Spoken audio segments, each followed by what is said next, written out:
An 8-year-old boy stumbled through the scorching California desert, his small hands wrapped in torn pieces of fabric, blood seeping through the makeshift bandages. In his arms, he carried his unconscious 4-year-old sister, her breathing shallow, and labored. The blistering asphalt of Highway 91 stretched endlessly before them as Alex Rodriguez forced one foot in front of the other. The emergency room of Riverside Community Hospital still 2 miles away. What the doctors would discover hidden inside his sister's stuffed rabbit would expose a nightmare that had been carefully concealed for over a year, and the evidence would change everything forever. Before we jump back in, tell us where you're tuning in from, and if this story touches you, make sure you're subscribed, because tomorrow I've saved something extra special for you. The desert sun had barely crested the San Bernardino Mountains when Alex Rodriguez opened his eyes in the cramped bedroom he shared with his little sister Emma in their second-floor apartment on Maple Street. The thin walls of the aging complex did nothing to muffle the sounds that had become the soundtrack of his young life. The steady hum of the ancient air conditioning unit struggling against the California heat, the distant rumble of 18-wheelers heading toward the distribution centers that kept Riverside's economy limping along, and most familiar of all, the irregular pattern of his father's footsteps in the hallway. Miguel Rodriguez had been home for 3 hours now, and Alex could tell by the uneven rhythm of his movement that it was going to be one of those days. Not drunk, never drunk anymore, but something worse. The prescription bottles that Miguel thought he kept hidden in the bathroom cabinet rattled with increasing frequency, and when the pills ran low, when the pain from his construction accident flared up alongside his frustration with a world that seemed determined to grind him down, Miguel became someone Alex barely recognized.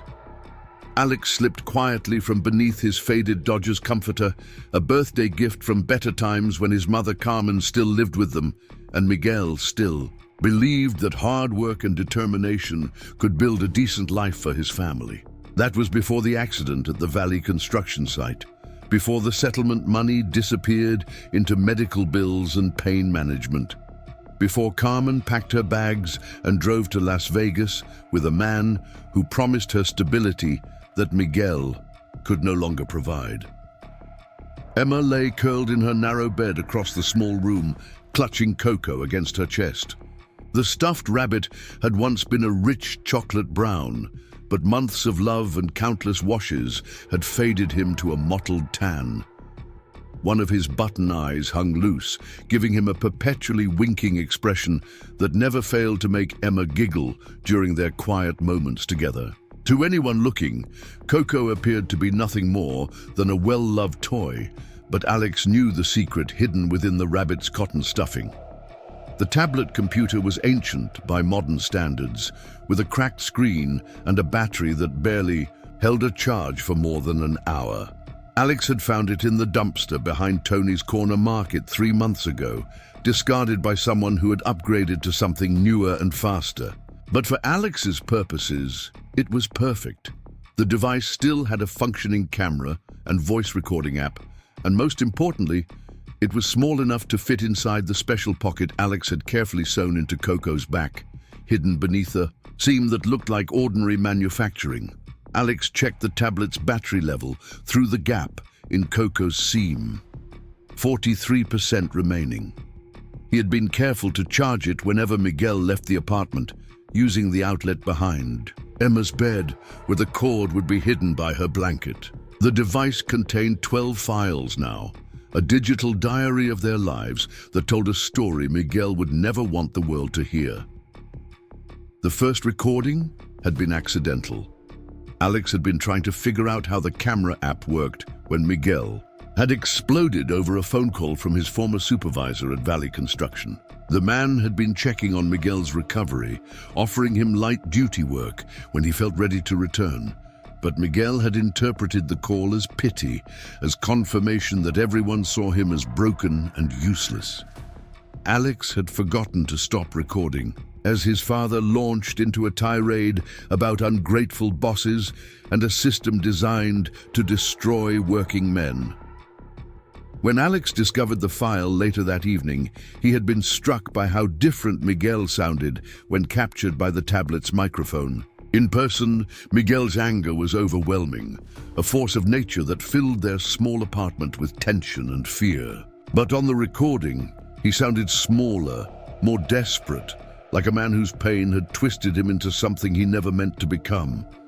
That realization had given Alex an idea that would prove to be both salvation and burden. From that day forward, Alex had begun documenting their reality with the methodical precision of a young detective gathering evidence for a case he hoped he would never have to present. He recorded Miguel's increasingly erratic behavior, the threats he made when the pain medication wore off, the sound of furniture being overturned during his worst episodes. Most damning of all, Alex had captured his father's voice promising terrible consequences if the children ever dared to tell anyone about what happened behind their closed door. "You think anyone would believe you over me?" Miguel's voice emerged clearly from one particularly devastating recording made just 2 weeks earlier. "I'm your father. I'm the one putting food on the table and keeping a roof over your heads. You tell anyone our business, and I promise you both will end up in foster care with people who don't give a damn about you. At least here, you're with family."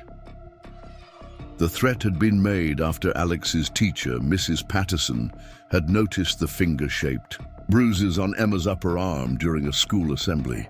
Emma had fallen asleep during Miguel's latest episode, and he had grabbed her roughly while carrying her to bed, leaving marks that were impossible to explain away as playground accidents. Alex had deflected Mrs. Patterson's gentle questions with practiced lies about Emma falling off her bicycle, but Miguel had somehow learned about the conversation. Perhaps one of the other parents had mentioned seeing Mrs. Patterson talking to Alex, or maybe Miguel had simply recognized the telltale signs of his son's anxiety when he returned from school that day. Either way, the consequences had been swift and terrifying, leaving both children with a crystal clear understanding of what would happen if they ever again attracted unwanted attention from the adult world. Alex powered off the tablet and carefully repositioned it within Coco's hidden compartment. The evidence was growing, but he had no clear idea of what to do with it. Who would believe an 8-year-old boy? Who would care enough to listen? The adults in their orbit seemed to exist in a different universe, where children came home to healthy dinners and bedtime stories instead of threats and promises of violence. "Alex," Emma's small voice pulled him from his dark thoughts. "I'm thirsty." Alex smiled at his sister, forcing brightness into his voice, despite the weight of responsibility that pressed down on his narrow shoulders. "Right then, let's get you some water and see what we can find for breakfast." The kitchen was a study in managed poverty and neglect. Miguel received disability payments twice a month, but the money seemed to disappear as quickly as it arrived, consumed by rent, utilities, and the ever-present prescription bottles that had become the center of his existence. The refrigerator contained a half-gallon of milk that was approaching its expiration date, a jar of grape jelly with only a thin layer remaining at the bottom, and 3 eggs that Alex shook gently to ensure they were still fresh. On the counter, a loaf of white bread showed the first signs of staleness, but would still make acceptable toast if Alex worked quickly. He had become expert at stretching their meager resources, calculating meals with the precision of a quartermaster managing emergency rations. Miguel would receive his next disability payment in 4 days, which meant they needed to make their current supplies last until then. "How about toast with jelly?" Alex suggested to Emma, who had climbed onto one of their 2 mismatched chairs at the small kitchen table. "And I'll make you some chocolate milk, just like Mama used to." The mention of their mother was a calculated risk. Sometimes it brought Emma comfort, reminding her of better times when their family had felt safe and whole. Other times, it reduced her to tears that could last for hours. Today, thankfully, it earned him a small smile that transformed her entire face. "With extra chocolate syrup?" Emma asked hopefully. "With extra chocolate syrup," Alex confirmed, though he knew they were down to their last few squirts from the plastic bottle. As Alex prepared their simple meal, he found himself falling into the familiar rhythm of caring for his sister. He had been her primary protector since Carmen left 18 months ago, learning through necessity how to braid her long dark hair, help her with basic reading, and coax her to eat vegetables by turning meals into games. The responsibility had aged him far beyond his 8 years, carving lines of worry around his eyes that belonged on someone decades older. The bread went into their temperamental toaster, a wedding gift to Miguel and Carmen from Miguel's sister Rosa 9 years ago. Preparing and narrating this story took us a lot of time, so if you are enjoying it, subscribe to our channel. It means a lot to us.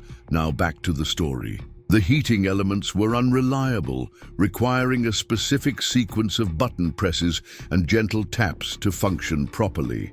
Alex had memorized the ritual. Press the lever down firmly, tap the left side twice, wait 3 seconds, then tap the right side once. The smell of toasting bread soon filled the small kitchen, temporarily masking the underlying odors of stale air and desperation that seemed to permeate their apartment. While they waited, Alex poured milk into Emma's favorite cup, a plastic tumbler decorated with cartoon characters that she had received from a Happy Meal during one of Miguel's rare good days. He added chocolate syrup and stirred carefully, listening for any sounds from the living room that might indicate Miguel was stirring from his restless sleep on the couch. The silence held, broken only by the steady tick of the wall clock and the distant rumble of morning traffic on the highway that connected Riverside to the industrial centers where most of the area's remaining jobs could be found. Through their kitchen window, Alex could see the San Bernardino Mountains rising in the distance, their peaks already shimmering in the heat that would make this another scorching day in the desert. "Tell me about the princess again," Emma said, swinging her legs from her chair. "The one with the magic rabbit." Alex smiled genuinely for the first time that morning. The story of Princess Emma and her brave knight Alex was an ongoing saga he had been crafting for months. A fantasy world where good always triumphed over evil and little girls were protected by those who loved them. In their imaginary kingdom, dragons could be defeated with courage and kindness, and every story ended with everyone safe and happy in a castle filled with warmth and laughter. "Well," Alex began, settling into the familiar cadence of storytelling. Princess Emma had discovered that her magic rabbit Coco could record the voices of the evil sorcerers who threatened the kingdom. Every time the dark magic tried to hurt innocent people, Coco would capture the sorcerer's words so that the good wizards could understand exactly what kind of evil they were fighting. The toast popped up, slightly darker than ideal, but perfectly edible. Alex spread the jelly thinly across both pieces, making sure Emma received the larger portion. He cut her toast into triangles, the only way she would eat it, and placed it before her with the ceremonial flourish of a server in a fancy restaurant. "So, Princess Emma and Coco were helping to save everyone?"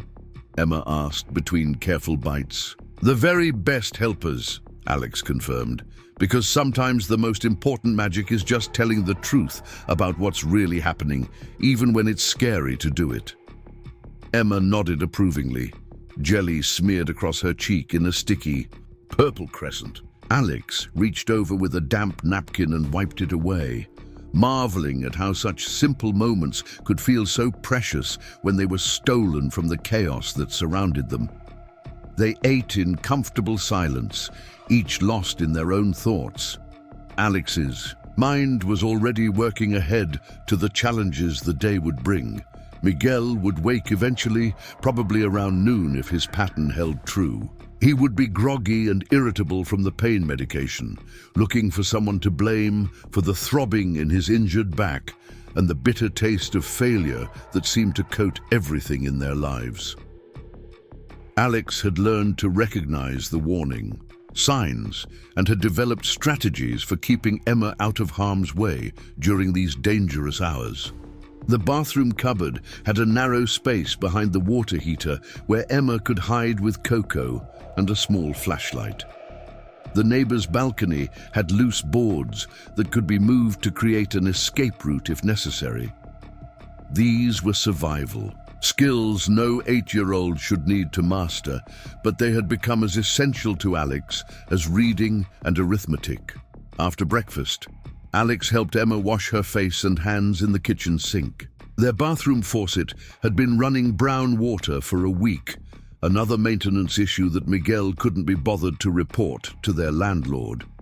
He then settled her at the table with a collection of crayons and paper he had obtained from his teacher's recycling bin, carefully smoothing out the wrinkles so she would have clean surfaces to draw on. "What should I draw today?" Emma asked, selecting a red crayon from the small collection. "How about our castle?" Alex suggested. "The one where Princess Emma lives with all her magical friends." "With Coco," Emma added, beginning to sketch, with the concentrated focus that made her tongue poke out slightly between her lips. "Especially with Coco," Alex agreed. As Emma bent over her artwork, Alex allowed himself a moment to study her face. She was still so young, still possessed of that innocent faith that the world was fundamentally good and that adults would protect her from harm. Alex was determined to preserve that innocence for as long as possible, even if it meant sacrificing his own childhood in the process. The sound of movement from the living room froze both children in place.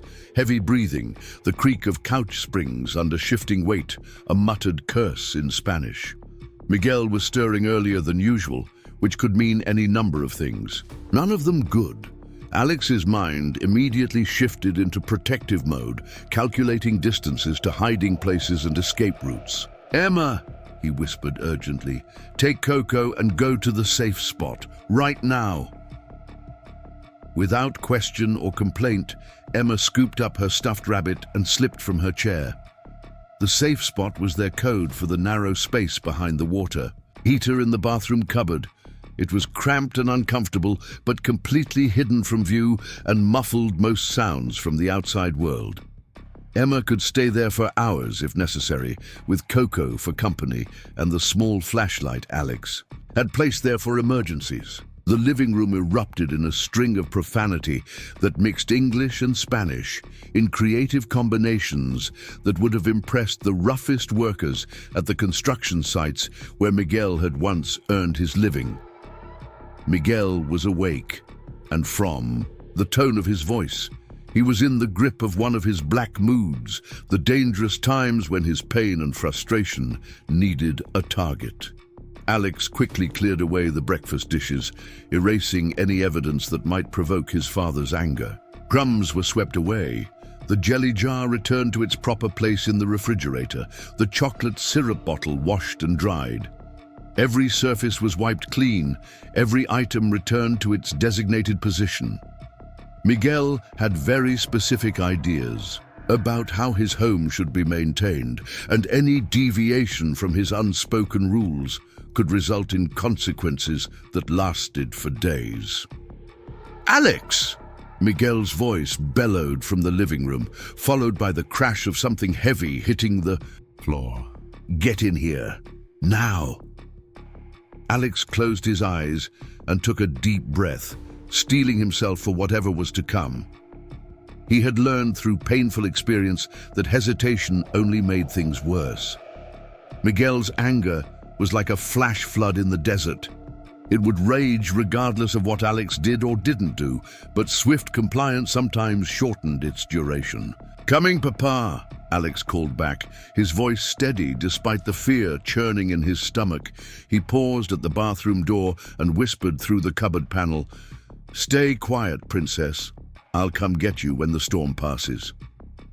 From inside, The hiding place came the faintest whisper in return.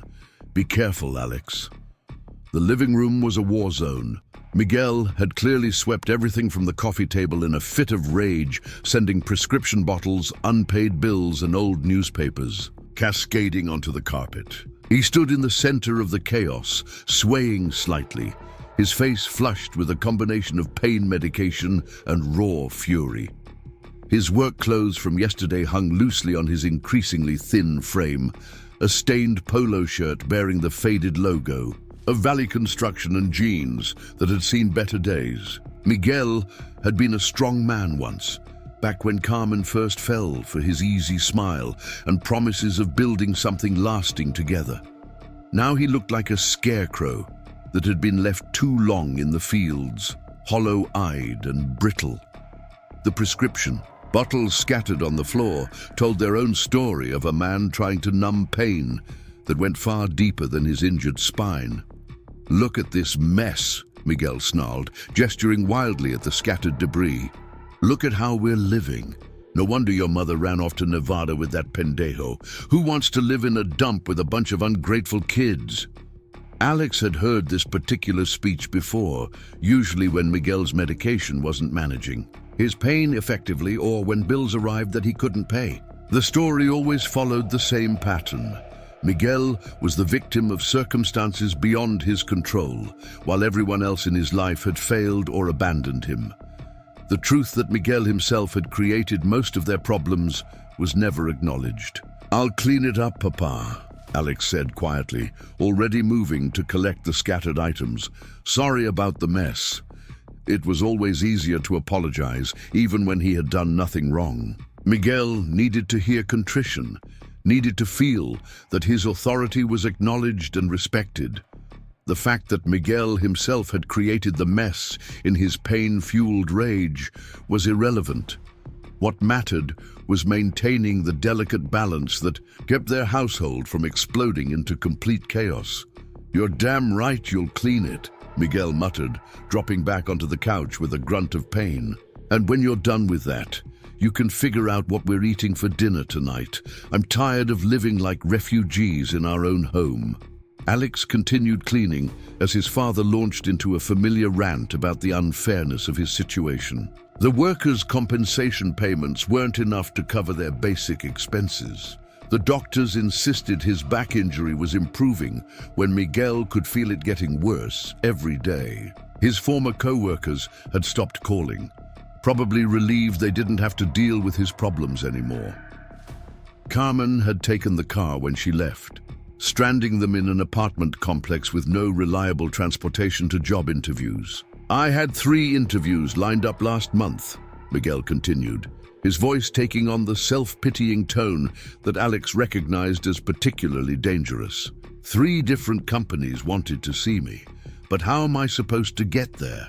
How am I supposed to compete with healthy men when I can barely stand up some mornings? The truth, which Alex had overheard during one of Miguel's phone conversations with his brother Carlos, was more complicated. Miguel had received interview calls, but his medication schedule made it difficult for him to be coherent during normal business hours. He would either be groggy from his morning pills or in too much pain if he tried to skip them. The few interviews he had managed to attend had gone poorly, with potential employers noting his obvious discomfort and distraction. As Alex worked, carefully placing each prescription bottle back on the table and sorting the scattered bills, by date, he found himself thinking about the recordings hidden in Coco's secret compartment. Each audio file was a piece of evidence that contradicted the story Miguel told the outside world. To his brother Carlos, Miguel was a devoted father, struggling to raise 2 children alone after being abandoned by their selfish mother. To the disability office, he was a dedicated worker victimized by an unsafe job site and inadequate medical care. To the teachers and social workers who occasionally asked questions, he was a man doing his best in difficult circumstances. Only Alex and Emma knew the real Miguel Rodriguez, the man who screamed threats in the middle of the night, who broke dishes when his football team lost, who promised terrible consequences for imagined slights and perceived disrespect. The man who had made it crystal clear that his children's safety depended on maintaining his fiction of respectability. "Where's your sister?" Miguel asked suddenly, his bloodshot eyes scanning the room as if Emma might be hiding behind the thin curtains or under the single armchair that had come with their furnished apartment. "Taking a nap," Alex replied quickly. "She was tired after breakfast." It was a believable lie. Emma often napped during the day, a habit Alex had encouraged because it kept her out of Miguel's sight during his most unpredictable hours. Miguel grunted acceptance of this explanation and turned his attention back to the television, which was displaying a Spanish-language talk show with the volume turned low. Alex finished cleaning and retreated to the kitchen, where he began planning their evening meal with the mathematical precision of a supply sergeant managing siege rations. They had enough ingredients for basic quesadillas if he supplemented the cheese with leftover rice and added extra onions to create the illusion of substance. It wouldn't be particularly nutritious or filling, but it would satisfy Miguel's expectation of a proper dinner without exceeding their limited budget. As he worked, Alex's mind wandered to thoughts of escape. He had elaborate fantasies about taking Emma away from Riverside, finding their way to a place where children were safe and loved and fed regular meals. In his daydreams, they lived in a house with a garden where Emma could play with friendly animals while Alex attended a school, where teachers encouraged his curiosity instead of asking uncomfortable questions about bruises and torn clothing. But reality always intruded on these fantasies. Alex had no money, no transportation, and nowhere to go. Even if he could somehow manage to get Emma away from Miguel, where would they live? How would they eat? An 8-year-old boy and his 4-year-old sister wouldn't last a week on their own, and any attempt to seek help from authorities would likely result in their separation. Foster care might be better than their current situation, but it would mean losing each other, and Emma was the only thing in the world Alex truly cared about protecting. The sound of Miguel's snoring from the living room signaled that he had fallen back asleep, giving Alex permission to retrieve Emma from her hiding place. He found her exactly where he had left her, curled up in the narrow space behind the water heater with Coco clutched against her chest. She looked so small in the cramped space, so vulnerable and trusting. "Is it safe now?" she whispered as Alex helped her crawl out. "He's sleeping again," Alex confirmed. "We can play in the bedroom for a while." They spent the next few hours engaged in quiet activities that wouldn't disturb Miguel's rest. Emma continued working on her drawing of their imaginary castle, adding towers and flags and gardens filled with magical flowers. Alex read to her from a collection of library books he had checked out using Carmen's old library card, which somehow still worked despite her absence. The librarian had never bothered to verify that the serious young boy selecting advanced readers was actually an adult patron. As afternoon faded toward evening, Alex began preparing dinner while Emma helped by setting the table with their mismatched plates and plastic utensils. The tortillas warmed in their electric skillet while Alex prepared the filling, stretching the small amount of cheese with rice, onions, and a careful blend of spices that would mask the fact that they were eating. Essentially, the same meal they had eaten 3 times in the past week. Miguel emerged from his extended sleep just as Alex was assembling the quesadillas, drawn by the smell of food like a bear emerging from hibernation.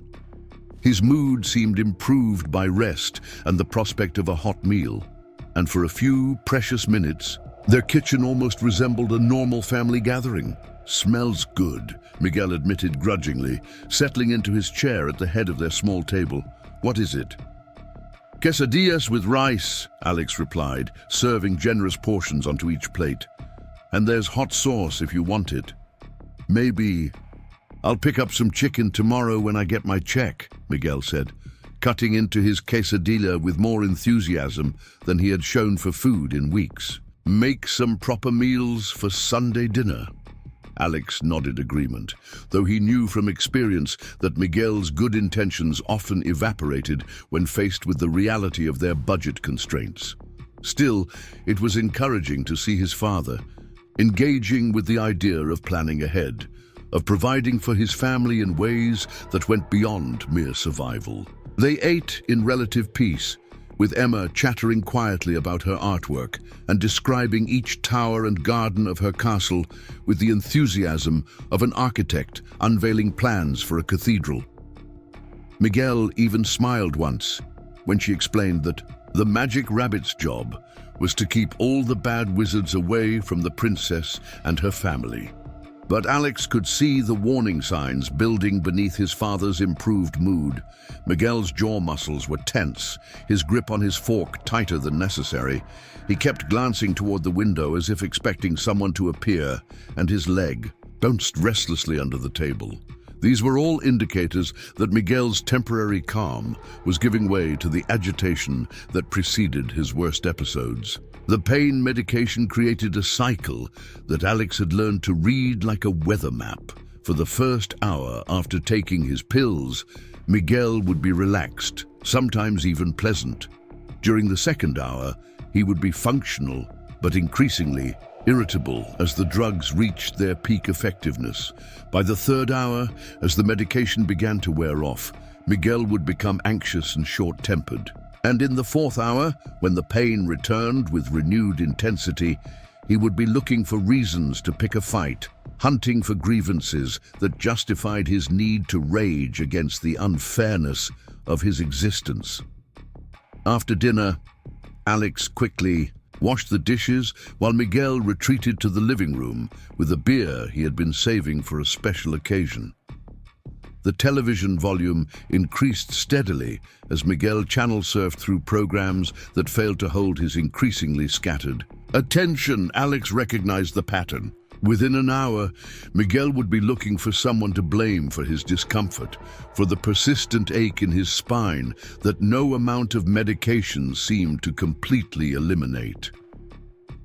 Alex helped Emma with her bedtime routine earlier than usual, brushing her teeth with a toothbrush that was fraying at the edges and combing the tangles from her long, dark hair. He read her an extra story, a tale about brave mice who outwitted the cats that threatened their peaceful village, and tucked her into bed with Coco nestled against her cheek.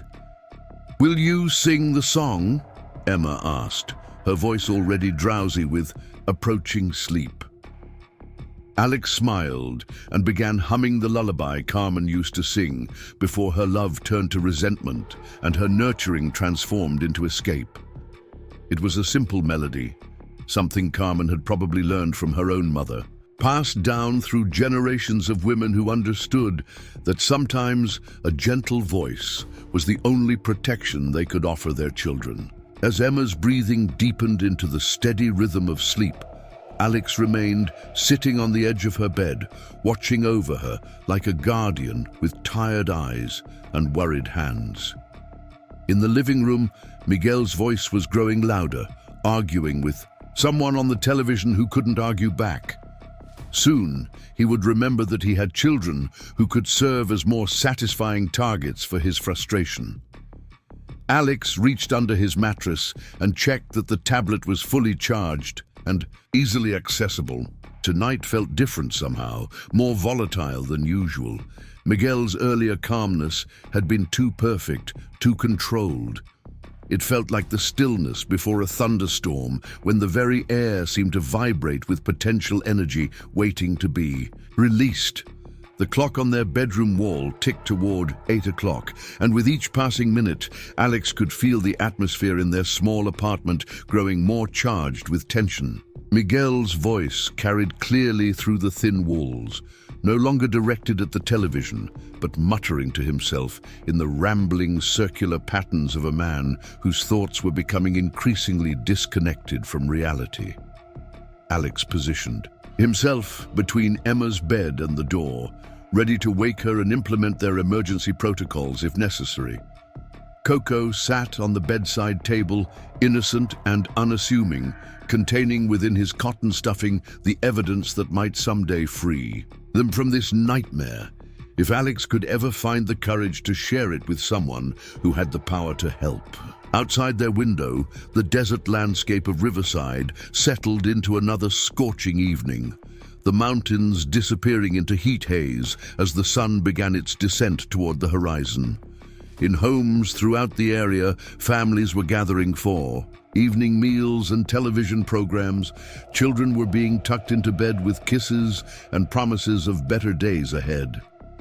But in the Rodriguez apartment on Maple Street, an 8-year-old boy sat sentinel over his sleeping sister, listening to the growing storm in the next room and preparing himself for whatever the night might bring. The weight of responsibility pressed down on his narrow shoulders like a physical burden, but Alex bore it willingly.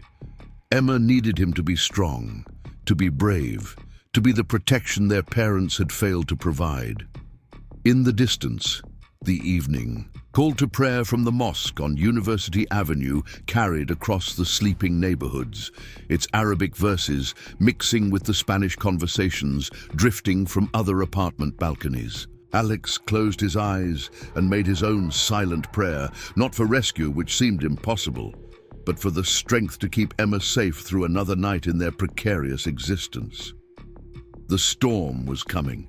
Alex could feel it building in the electric tension that filled their small apartment, in the dangerous edge to Miguel's muttered complaints, in the way the very walls seemed to hold their breath in anticipation. All he could do was wait and watch and hope that when morning came, they would both still be safe in their shared room, planning another day of small survivals and quiet victories against the chaos that surrounded them. But deep in his heart, where children store their most desperate fears and secret knowledge, Alex sensed that tonight would be different. Tonight, the careful balance he had maintained for so long would finally shatter, and nothing would ever be the same again.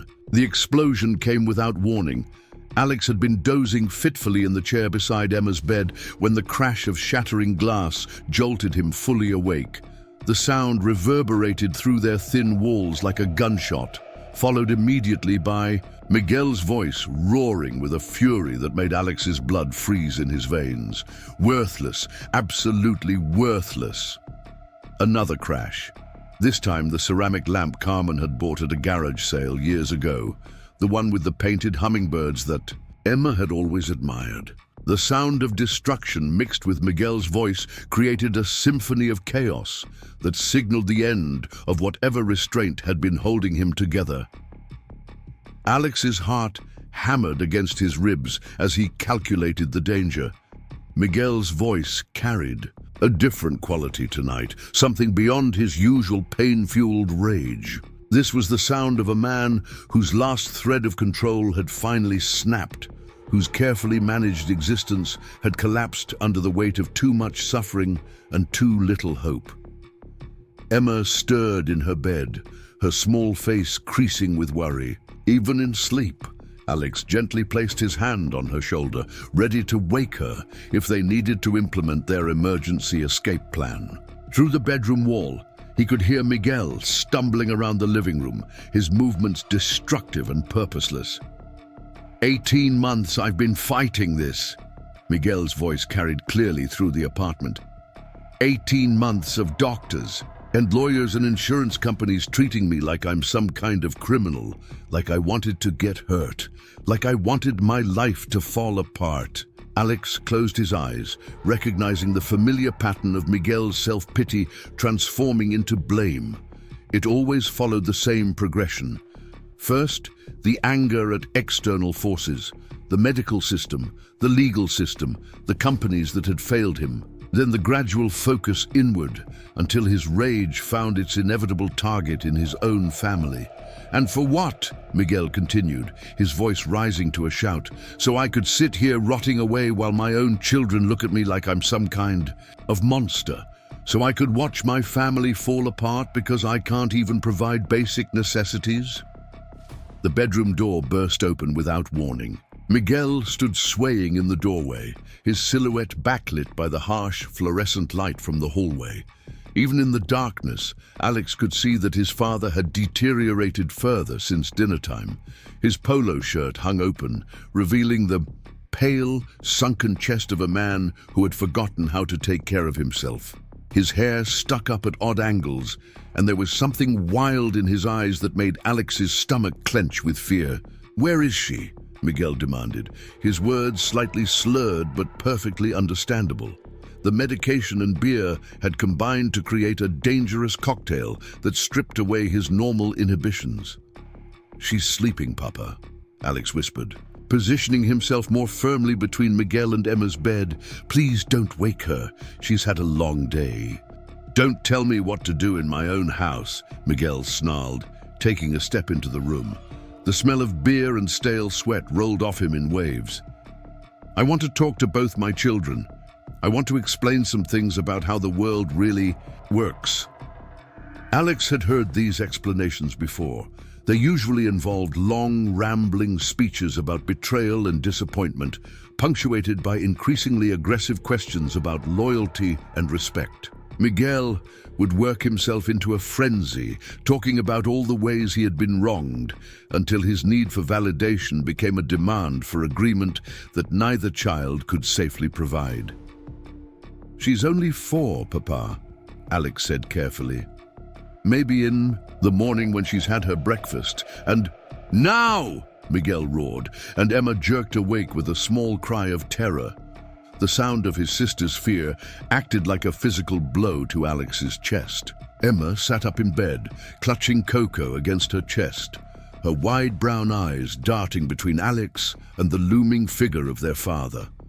Her lower lip began to tremble, and Alex could see her struggling not to cry, a skill she had learned far too young. "It's all right, Princess," Alex said softly, never taking his eyes off Miguel. "Everything's going to be all right." But even as he spoke the words, Alex knew they were a lie. Miguel's posture, the set of his shoulders, the way his hands clenched and unclenched at his sides, all of it signaled that tonight would be different. Tonight, their careful system of avoidance and appeasement would not be enough. "Look at her," Miguel said, his voice dropping to a dangerous whisper. "Look at how she looks at me, like I'm some kind of villain from one of your stupid stories. Well, let me tell you something, little girl. I'm not the villain here. I'm the one who kept a roof over your heads when your precious mother decided. She had better things to do than be a parent." Emma shrank further back into her bed, and Alex could see her beginning to hyperventilate. He had seen this before during Miguel's worst episodes. His sister's small body would begin to shake, and she would struggle to breathe until sometimes she fainted from sheer terror.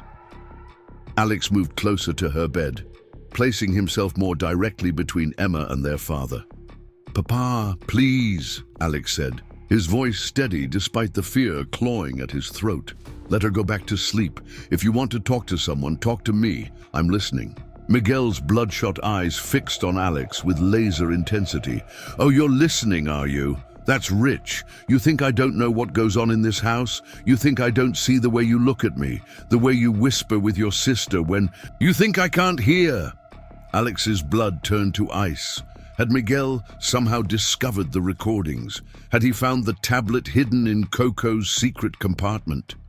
Alex's mind raced through possibilities, trying to remember if he had been careless, if he had left any evidence of his secret documentation. "I don't know what you mean, Papa," Alex said truthfully. "We don't whisper about anything." "Liar!" Miguel exploded, taking another step into the room.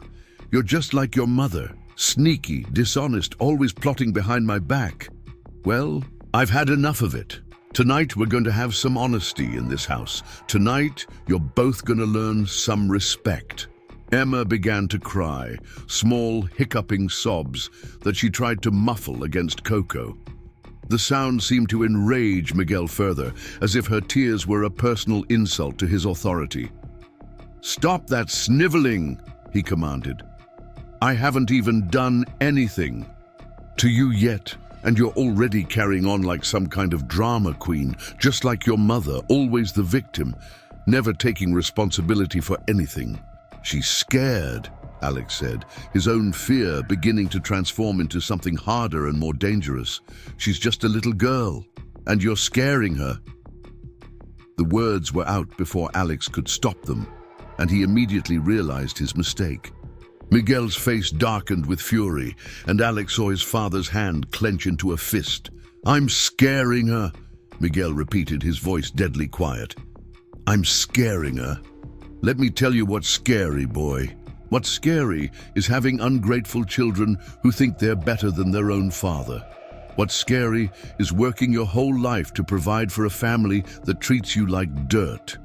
Miguel began to pace in the small space beside Emma's bed, his movements becoming more agitated with each word. Alex tracked his father's position carefully, ready to move if Miguel got too close to Emma. "I came home tonight," Miguel continued, his voice rising again. "And do you know what I found? I found a notice from the apartment management. They're raising our rent again. $50 more a month, Alex. $50 we don't have. And not one word from either of you about helping out, about maybe getting jobs, about contributing. Something to this household besides complaints and dirty dishes." Alex felt a surge of desperate confusion. He had never seen any notice from the apartment management, and even if he had, what could an 8-year-old boy possibly do about rent money? But pointing out these logical flaws would only make Miguel angrier.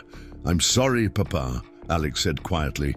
"I didn't know about the notice. Maybe tomorrow we can figure out—" "Tomorrow?" Miguel laughed, but there was no humor in the sound. "There might not be a tomorrow for any of us if we get evicted. And whose fault will that be? Mine, I suppose. Everything's always my fault, isn't it?" Emma's crying intensified, and she began rocking back and forth with Coco clutched against her chest. The sight of his sister's distress finally pushed Alex past the point of caution. "Leave her alone," he said, stepping directly in front of Emma's bed. "She hasn't done anything wrong. If you're angry about the rent, be angry at me. But leave Emma out of it." Miguel stopped pacing and stared at Alex with an expression of genuine surprise. In all their years of careful avoidance and strategic submission, Alex had never directly challenged his father's authority. The boy's defiance seemed to catch Miguel off guard, but only for a moment. "Oh, I see," Miguel said slowly, a cruel smile spreading across his face. "The little knight wants to protect his princess, does he? How noble, how touching. Well, let me tell you something about knights, Alex. They don't live very long." Miguel lunged forward with surprising speed for someone so impaired by medication and alcohol. Alex barely had time to brace himself before his father's hand struck him across the face with enough force to send him stumbling backward. The taste of blood filled his mouth, and his ear rang from the impact. Emma screamed, a high, piercing sound that seemed to fill the entire apartment. The sound of her terror acted like gasoline on the fire of Miguel's rage. He whirled toward the bed where Emma cowered, his face twisted with fury. "Shut up," he roared. "Shut up right now, or I'll give you something to really scream about." But Emma was beyond hearing threats or commands. Her small body shook with sobs, and she gasped for breath between wails of pure terror. Alex could see that she was approaching one of her panic attacks, the episodes that sometimes left her unconscious from hyperventilation. Alex launched himself between Miguel and the bed, wrapping his arms around his father's waist in a desperate attempt to stop his advance toward Emma. "Please, Papa," he begged. "Please stop. She's just scared. She'll be quiet if you just give her a minute to calm down." Miguel looked down at the boy clinging to him with an expression of absolute disgust. "Get off me," he snarled, trying to shake Alex loose. "Get your hands off me right now." But Alex held on with the desperation of someone who knew that letting go meant catastrophe for the person he loved most in the world. Miguel's attempts to dislodge him became more violent, and soon they were struggling in earnest, Miguel trying to reach Emma while Alex fought to prevent him. In the chaos of their struggle, neither of them noticed the large pot of soup that had been sitting on the portable electric burner in the corner of the bedroom. Miguel had moved the cooking setup there weeks ago during one of his paranoid episodes, convinced that someone was tampering with the kitchen appliances. The pot contained the remains of the canned soup he had heated for a late-night meal, still hot from the burner he had forgotten to turn off. Miguel finally managed to break free from Alex's grip, sending the boy sprawling across the floor. But his wild movements had brought him too close to the makeshift cooking area. His elbow caught the handle of the pot, sending it flying through the air in a wide arc. Time seemed to slow as Alex watched the scalding soup leave the pot in a glittering cascade. His mind calculated trajectories with mathematical precision, realizing with horror that the burning liquid was heading directly toward Emma's bed. Without conscious thought, Alex threw himself upward, his small body intercepting the scalding soup meant for his sister. The pain was beyond anything Alex had ever experienced. The boiling liquid struck his outstretched hands and forearms like liquid fire, instantly raising blisters and turning his brown skin an angry red. He screamed, a sound of pure agony that seemed to come from the depths of his soul. But even as Alex absorbed the worst of the scalding soup, some of it splashed beyond his protective reach. Droplets caught Emma on her left shoulder and arm, and the shock of the burning pain, combined with her already heightened terror, proved too much for her small system. Her eyes rolled back, and she collapsed onto her pillow, unconscious. Miguel stood frozen in the center of the room, staring at the devastation he had caused. The empty pot lay on its side near the wall, steam still rising from the remaining liquid. Alex knelt on the floor, cradling his burned hands against his chest, tears of pain streaming down his face. Emma lay motionless on her bed, Coco fallen. Beside her, her breathing shallow and rapid. "Oh God," Miguel whispered, his face pale with shock. "Oh God, what have I done?" For a moment, sobriety seemed to cut through his medicated haze as the reality of the situation crashed over him. He looked from Alex's burned hands to Emma's unconscious form, and Alex could see genuine horror in his father's eyes. "I didn't." Miguel started, then stopped. His face went through a series of expressions: shock, fear, guilt, and finally, self-preservation.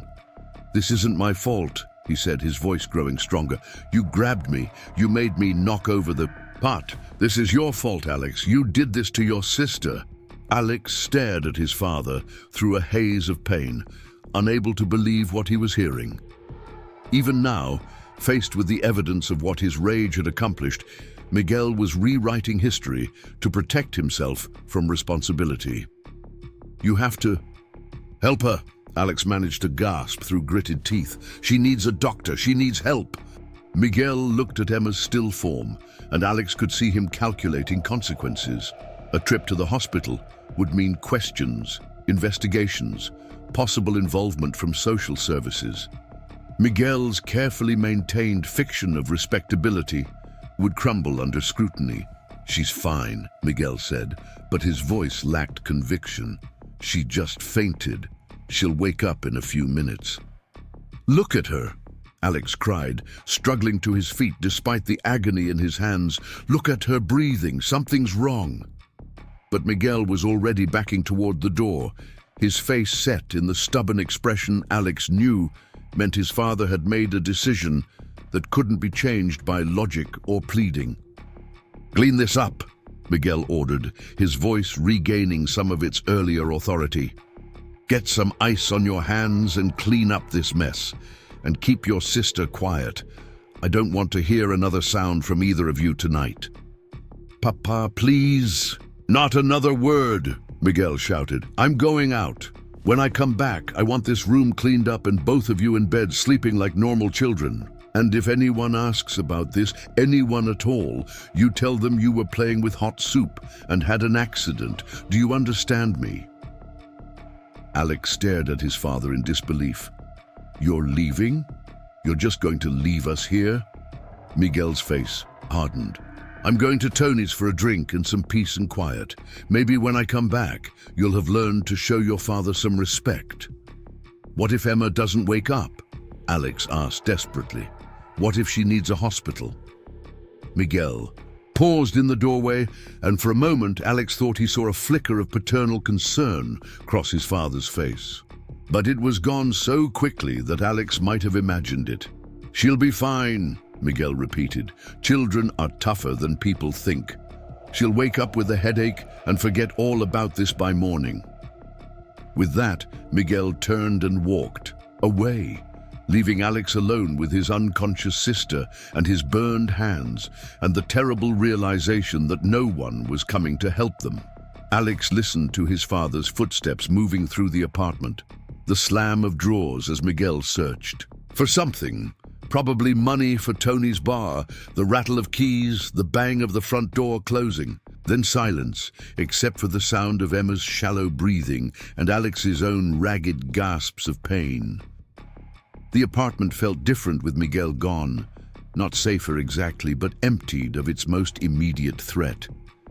Alex forced himself to move despite the agony radiating from his hands. Every nerve ending screamed in protest as he stumbled to Emma's bedside and knelt beside her, studying her pale face with growing alarm. Her breathing was too fast, too shallow, and her skin felt clammy to the touch. The burn on her shoulder looked angry and red, but it was her unconsciousness that terrified Alex most.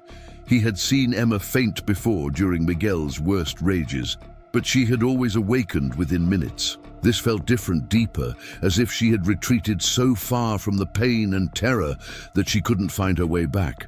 "Emma," he whispered, gently shaking her uninjured shoulder. "Emma, wake up. Please wake up."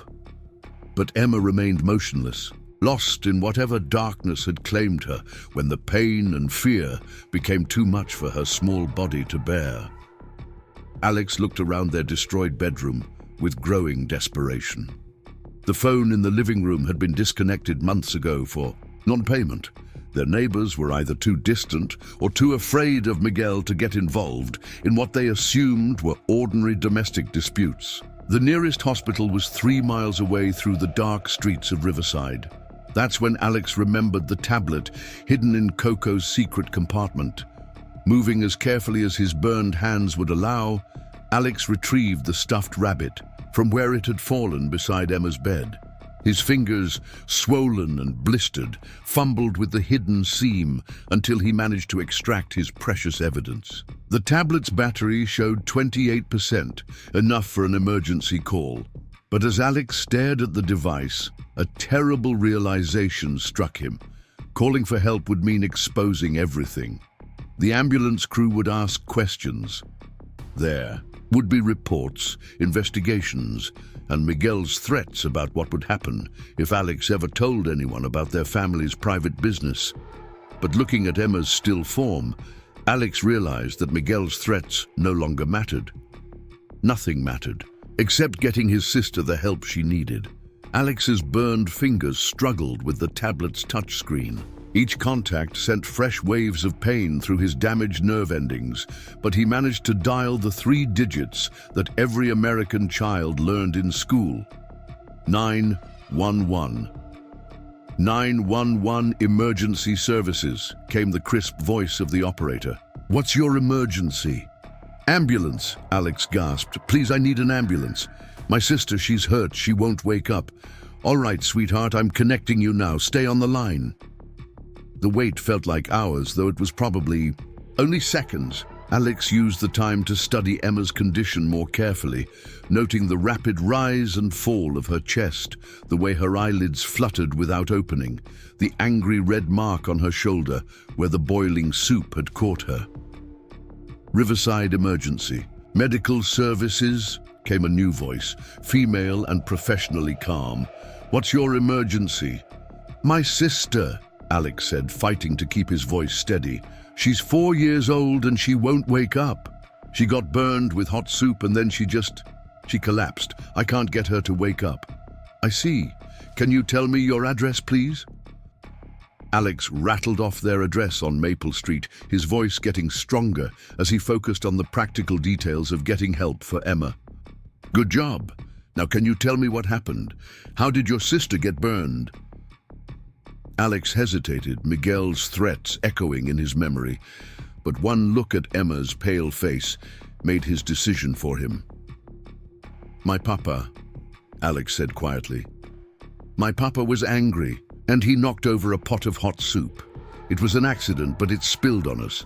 I got most of it on my hands, but some got Emma too." There was a brief pause on the other end of the line. "Are you hurt as well, son?" "My hands," Alex admitted.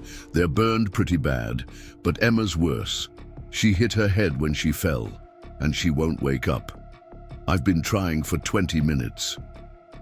Alex stared at the tablet in his burned hands, watching the battery percentage drop to 26% as the call continued.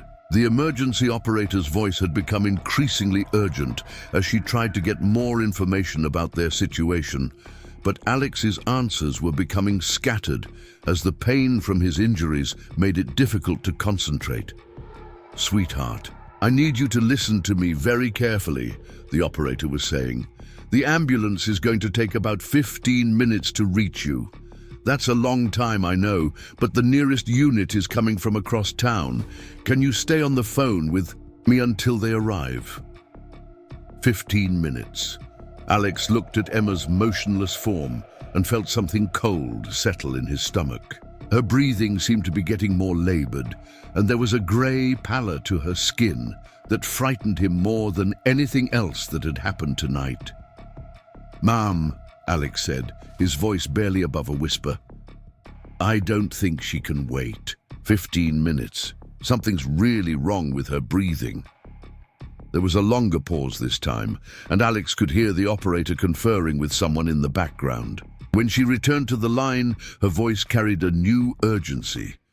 "Alex, I need you to check something for me. Look at your sister's lips and fingernails. Are they blue or grey?" Alex leaned closer to Emma, his burned hands throbbing as he gently tilted her face toward the dim light from their bedside lamp. What he saw made his breath catch in his throat. Emma's lips, normally a healthy pink, had taken on a bluish tinge that extended to the skin around her mouth. "Yes," Alex whispered. "They're blue. Her lips are blue." "Okay, Alex, I need you to listen to me very carefully now. Your sister is having trouble getting enough oxygen, and we need to get her to a hospital immediately. The ambulance is still 10 minutes away, but there might be another option. Do you have any way to get to Riverside Community Hospital? Is there an adult who could drive you?" Alex felt tears of frustration and fear streaming down his face. "There's nobody. My papa left, and we don't have a car. There's nobody to help us." The operator was quiet for a moment, and Alex could hear her typing rapidly in the background. "Alex, how far is Riverside Community Hospital from your apartment? Do you know?"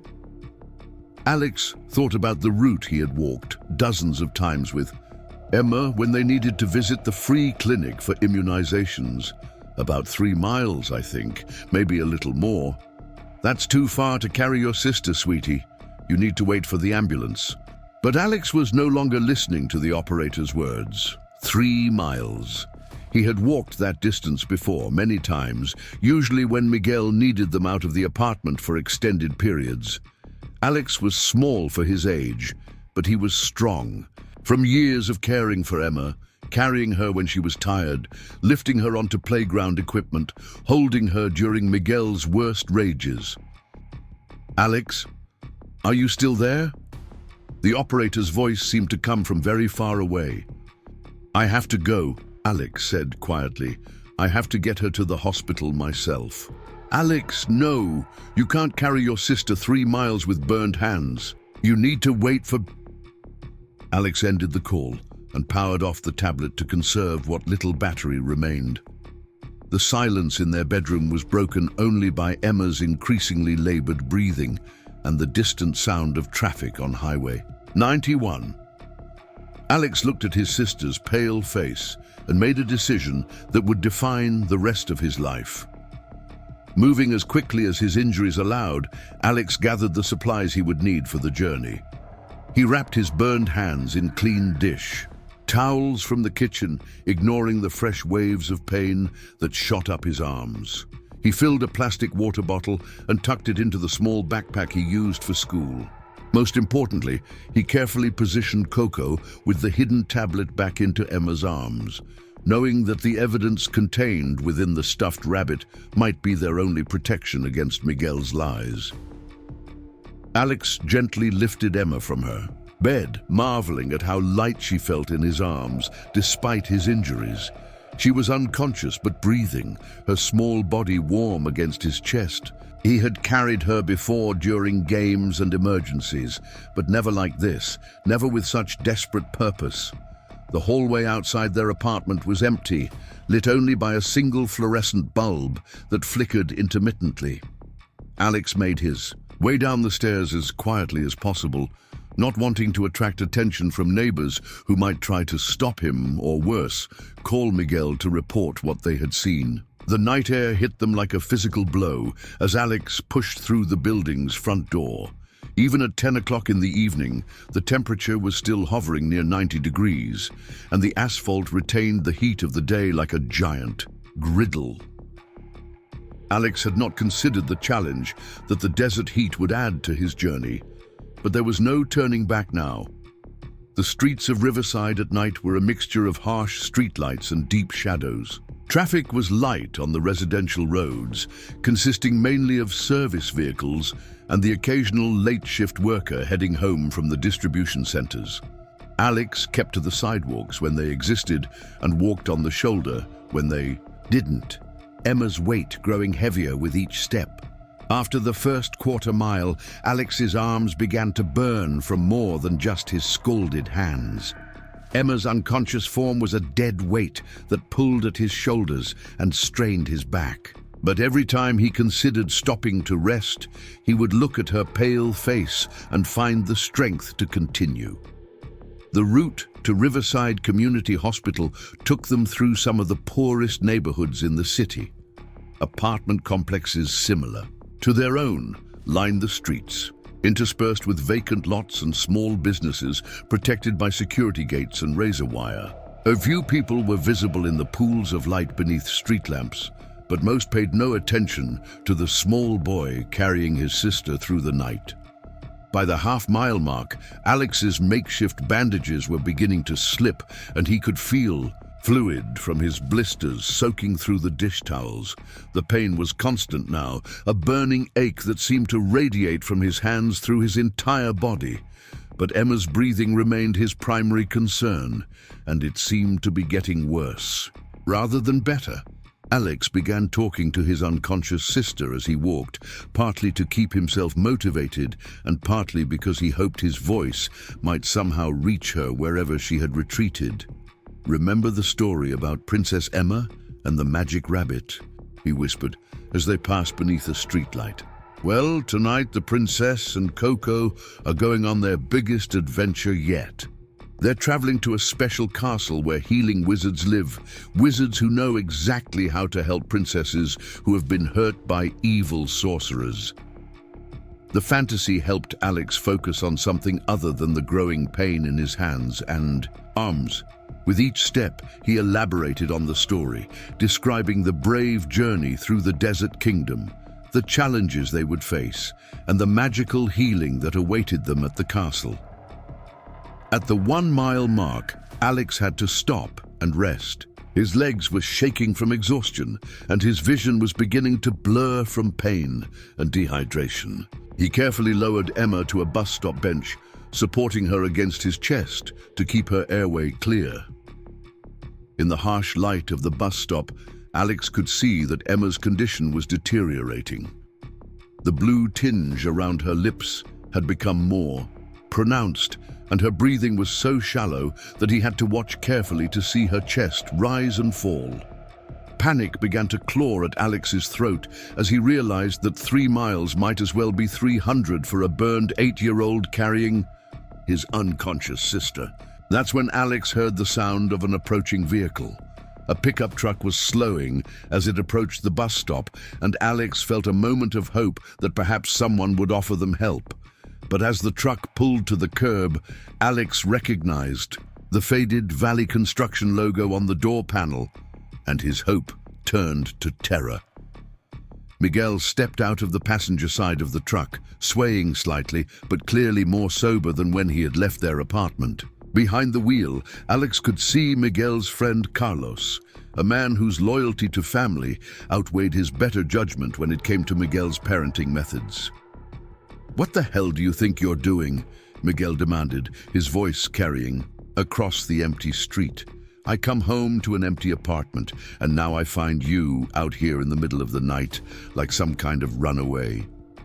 Alex clutched Emma tighter against his chest, his mind racing to calculate escape routes that simply didn't exist. "She needs a doctor, Papa. She won't wake up. I called for an ambulance, but they said it would take too long." Miguel's eyes fixed on Emma's unconscious form, and Alex saw a flicker of genuine concern cross his father's face, but it was quickly replaced by anger and self-preservation. "Get in the truck," Miguel ordered. "We're going home. Now." "No," Alex said, surprised by the steadiness in his own voice. "She needs help. Look at her, Papa. Really look at her." Miguel stepped closer, and in the harsh fluorescent light of the bus stop, even he couldn't deny the severity of Emma's condition. Her lips were distinctly blue now, and her breathing was so shallow that she appeared almost lifeless in Alex's arms. "Carlos," Miguel called to his friend, "we need to take them to the hospital." But Carlos shook his head from behind the wheel. "Miguel, man, think about what you're doing. Hospital means questions. Questions mean police. Police mean foster. Care for the kids and prison for you. You want to lose your children forever."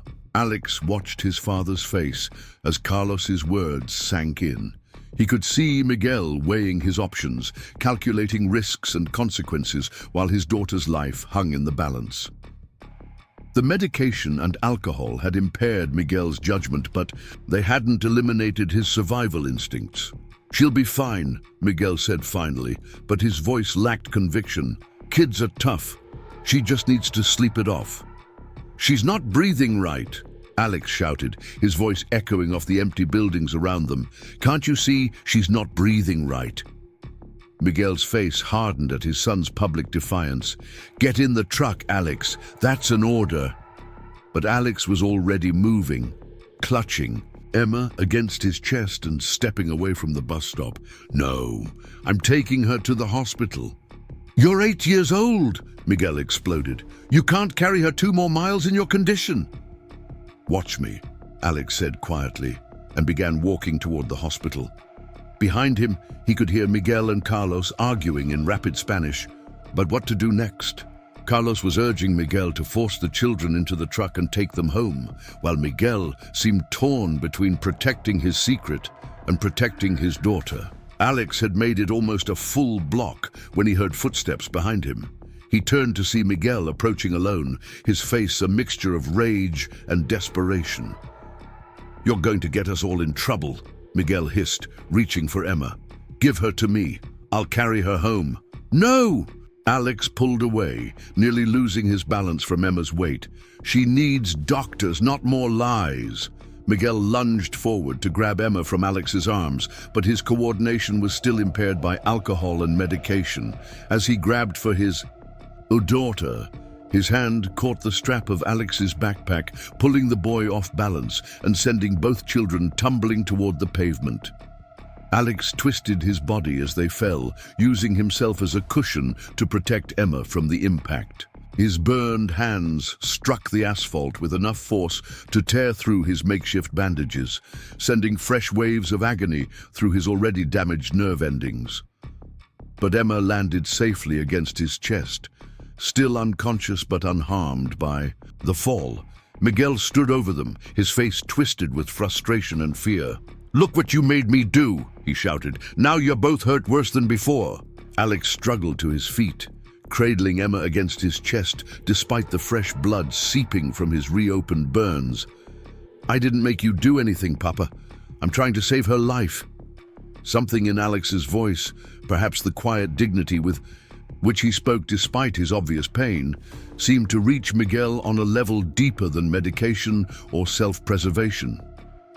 For a moment, Alex saw a glimpse of the man his father had been before the accident, before the pills, before the slow dissolution, of everything good in their lives. "She's really hurt, isn't she?" Miguel whispered, looking at Emma's blue-tinged lips with growing horror. "Yes, Papa, she's really hurt." Miguel looked back toward the truck where Carlos waited, then at his injured children, then toward the direction of the hospital, still 2 miles away. Alex could see him wrestling with a decision that would determine all of their futures. "Carlos!" Miguel called to his friend. "Drive away. Tell anyone who asks that you never saw us tonight." Carlos's protests carried clearly across the empty street, but Miguel was no longer listening. He gently took Emma from Alex's arms, his movements careful and precise despite his impairment. "Can you walk?" Miguel asked Alex quietly. Alex nodded, though his legs felt like rubber and his vision kept blurring from pain and exhaustion. "Then we walked to the hospital," Miguel said. "All 3 of us, together." As they began walking toward Riverside Community Hospital, Alex felt a complex mixture of relief and fear. Relief that Emma would finally get the medical attention she desperately needed, and fear about what would happen when the questions began and the truth came to light. But for the first time in months, Alex was not carrying the burden of his family's survival alone. The remaining 2 miles to the hospital passed in a blur of streetlights and shared determination.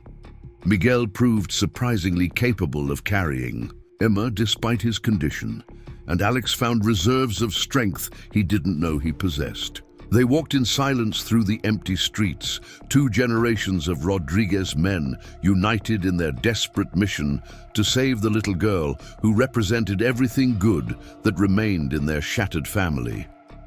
As the lights of Riverside Community Hospital Emergency Department finally came into view, Alex realized that their old life was ending with each step. Whatever happened next, there would be no returning to the apartment on Maple Street, no more nights of fear and careful survival strategies. The truth was about to emerge, and with it, the possibility of something better for all of them. The automatic doors of Riverside Community Hospital Emergency Department slid open, with a soft whoosh flooding Alex and Miguel with cool, antiseptic air that felt like stepping into another world. The bright, fluorescent lighting was harsh after their journey through the dimly lit streets, but it also felt like salvation to Alex, who had begun to wonder if they would ever reach their destination. Miguel stumbled slightly as they entered, the combination of alcohol, medication, and exhaustion finally taking its toll on his ability to function. In his arms, Emma remained unconscious, her breathing so shallow that the triage nurse at the reception desk immediately looked up with alarm when she saw them approaching. "We need help," Miguel said, his voice hoarse from the long walk. "My daughter, she's hurt. She won't wake up." The nurse, a middle-aged woman with kind eyes and graying hair pulled back in a practical ponytail, was already reaching for the phone to call for immediate assistance. Her trained gaze took in the scene before her, a man who was clearly impaired but desperate, an unconscious 4-year-old with obvious burn marks and breathing difficulties, and an 8-year-old boy whose hands were wrapped in blood-stained towels. "How long has she been unconscious?" the nurse asked, coming around from behind her desk to examine Emma more closely. "About an hour," Alex answered when Miguel seemed unable to form the words. "She got burned, and then she just collapsed. She hit her head when she fell." "And your hands?" the nurse asked gently, noticing the blood seeping through Alex's makeshift bandages. Same accident, Alex said quietly. The nurse pressed a button on her desk, and within seconds, the emergency department erupted into controlled chaos. A doctor in blue scrubs appeared alongside two additional nurses, and Emma was transferred from Miguel's arms to a gurney with practiced efficiency. "I'm Dr. Patricia Martinez," the physician announced, beginning her examination of Emma even as the gurney was wheeled toward a treatment room. "Can you tell me exactly what happened?" Miguel opened his mouth to speak, but the words seemed to stick in his throat. Alex could see his father calculating, trying to construct a story that would protect him from consequences while still getting Emma the help she needed. "There was an accident," Miguel said finally. "Hot soup spilled on both of them. The little one, she got scared and fainted." Dr. Martinez's experienced eyes moved from Emma's blue-tinged lips to Alex's burned hands to Miguel's obviously impaired condition. Her expression remained professionally neutral, but Alex could see her filing away details that didn't quite add up. "Sir, I need you to step back and let us work," Dr. Martinez said firmly to Miguel. "Nurse Catherine will take care of your son's injuries while I focus on your daughter." Alex found himself separated from both Emma and Miguel, as Nurse Catherine led him to a different treatment room. The separation felt terrifying after so many hours of being responsible for Emma's welfare, but Alex could hear Dr. Martinez's calm, authoritative voice through the thin walls, issuing orders that sounded competent and urgent. "Let's take a look at those hands," Nurse Catherine said gently, beginning to unwrap Alex's blood-stained bandages. Her touch was incredibly gentle, but even the slightest contact with his burned skin sent fresh waves of pain through his nervous system. As the towels came away, Nurse Catherine's intake of breath was audible. Alex's hands were worse than even he had realized. The scalding soup had caused second-degree burns across his palms and fingers, with several areas of deeper injury where the liquid had pooled against his skin. The makeshift bandages had protected the wounds from infection during their walk, but they had also trapped heat and moisture that had made the burns worse. "Honey, these are serious injuries," Nurse Catherine said, her voice gentle but concerned. "You're going to need specialized treatment to make sure they heal properly." She began cleaning the wounds with a solution that stung initially, but then provided blessed relief from the constant burning sensation. As she worked, she asked questions about the accident, her tone casual, but Alex could sense that she was listening carefully to his answers. "It happened in our bedroom," Alex said truthfully. "Papa knocked over the pot by accident when he was trying to get away from me." "Why was he trying to get away from you?" Nurse Catherine asked. Alex hesitated, Miguel's threats echoing in his memory. But looking around the clean, bright treatment room, surrounded by people whose job was to heal rather than hurt, Alex felt something shifting inside him. "Because I was trying to stop him from hurting Emma," Alex said quietly. Nurse Catherine's hands stilled for a moment in their gentle ministrations. "Stop him how, sweetheart?" He was angry about something, and he was yelling at Emma, and she was crying, and I got between them because she was so scared. The words came out in a rush, as if a dam had burst inside Alex's chest. "Has your father hurt you or Emma before tonight?" Nurse Catherine asked, her voice carefully neutral. Alex looked toward the door, knowing that Miguel was somewhere in the emergency department, possibly listening to every word he said. But Emma's unconscious form was in the next room, fighting for her life because Alex hadn't been strong enough or fast enough to protect her completely. "Yes," Alex whispered. "Lots of times."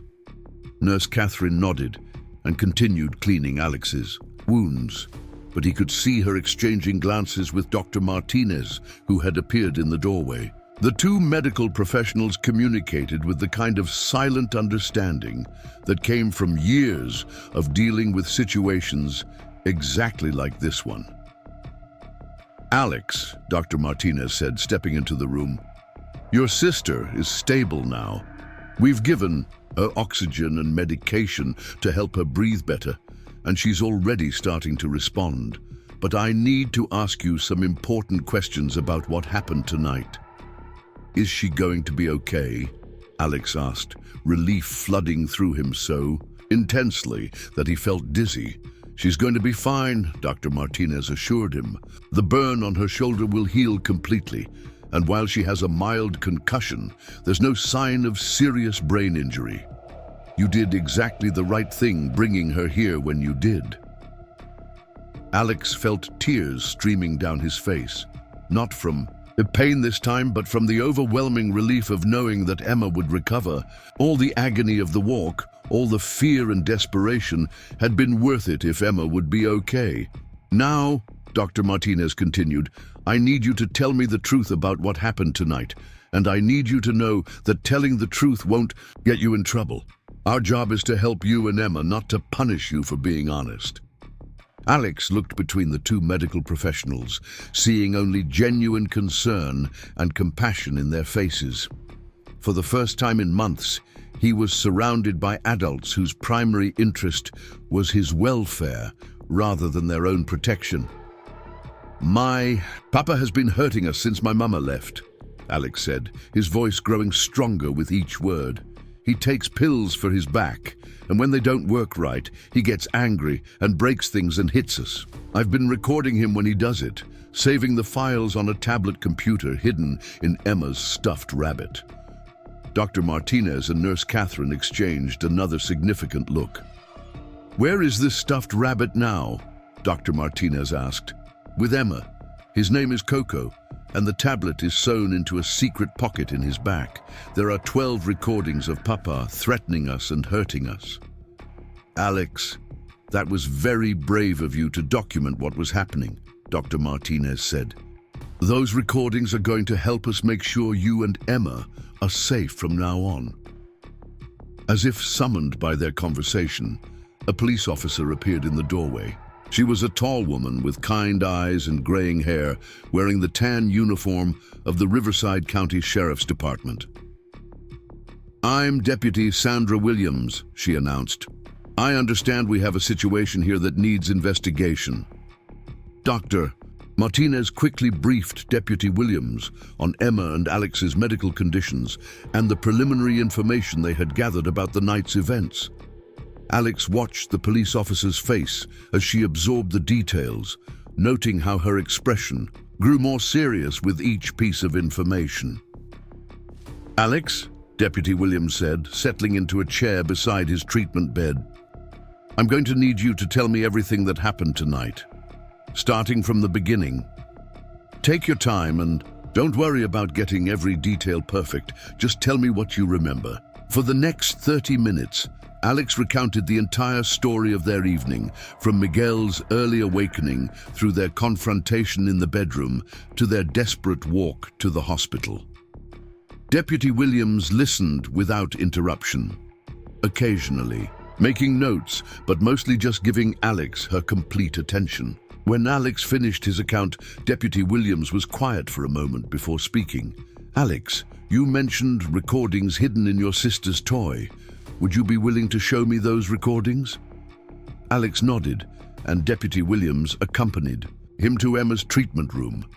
Emma was awake now, though groggy from medication and still wearing an oxygen mask. Her eyes lit up when she saw Alex, and she reached out her uninjured arm toward him. "Hi, Princess," Alex said softly, taking her small hand in his bandaged one. "How are you feeling?" "Tired," Emma mumbled through the oxygen mask.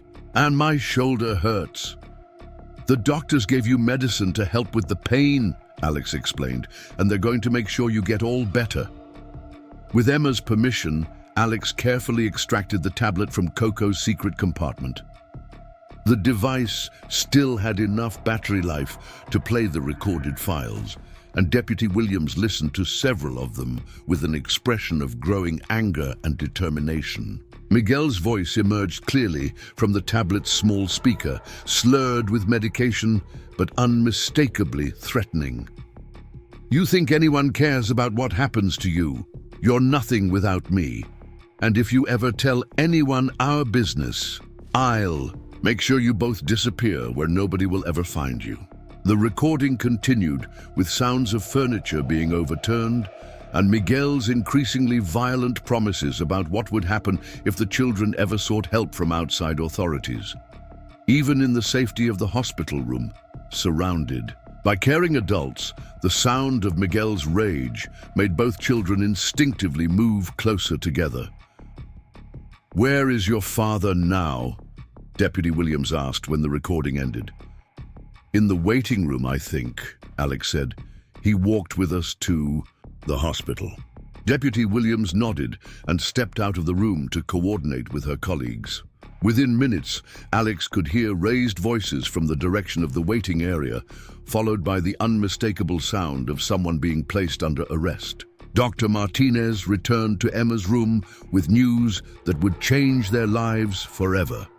"Children, your father has been arrested and will not be coming home with you tonight or any other night for a very long time. The recordings you made provide clear evidence of abuse, and combined with your injuries, the district attorney will be filing serious charges against him." "What's going to happen to us?" Emma asked, her voice small and frightened despite the oxygen mask.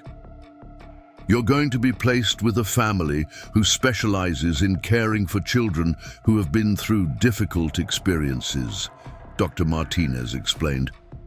"They're called foster parents, and their job is to keep you safe and help you heal from what you've been through."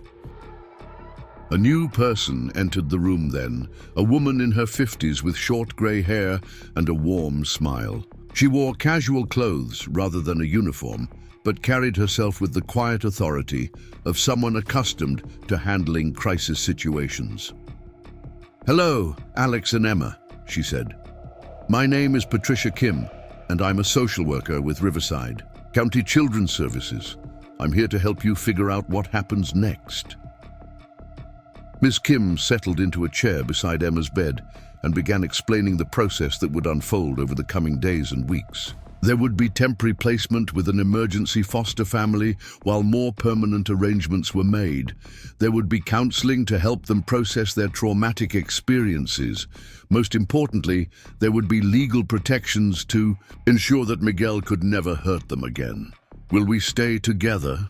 Alex asked, voicing the fear that had been gnawing at him since Deputy Williams mentioned foster care. "Absolutely," Ms. Kim assured them. "Keeping siblings together is one of our highest priorities. We have an excellent family who has experience with children who have been through situations like yours, and they're eager to meet you both." Over the next several hours, as doctors continued treating their injuries and social workers completed the necessary paperwork, Alex and Emma learned about David and Susan Miller, the couple who would become their emergency foster parents. The Millers lived on a small organic farm outside the city, where they grew vegetables and raised chickens and had successfully helped dozens of traumatized children begin the healing process. "They have a dog named Pepper and 3 cats," Ms. Kim told them, showing them photographs of a modest farmhouse surrounded by green fields. "And they've set up a bedroom especially for you two, with twin beds and shelves for all your books and toys." Emma's eyes lit up at the mention of animals, and Alex felt a spark of something that might have been hope taking root in his chest. The idea of living somewhere quiet and safe, somewhere Emma could play with friendly animals while Alex focused on being 8 years old instead of serving as his sister's primary protector, seemed almost too good to be true.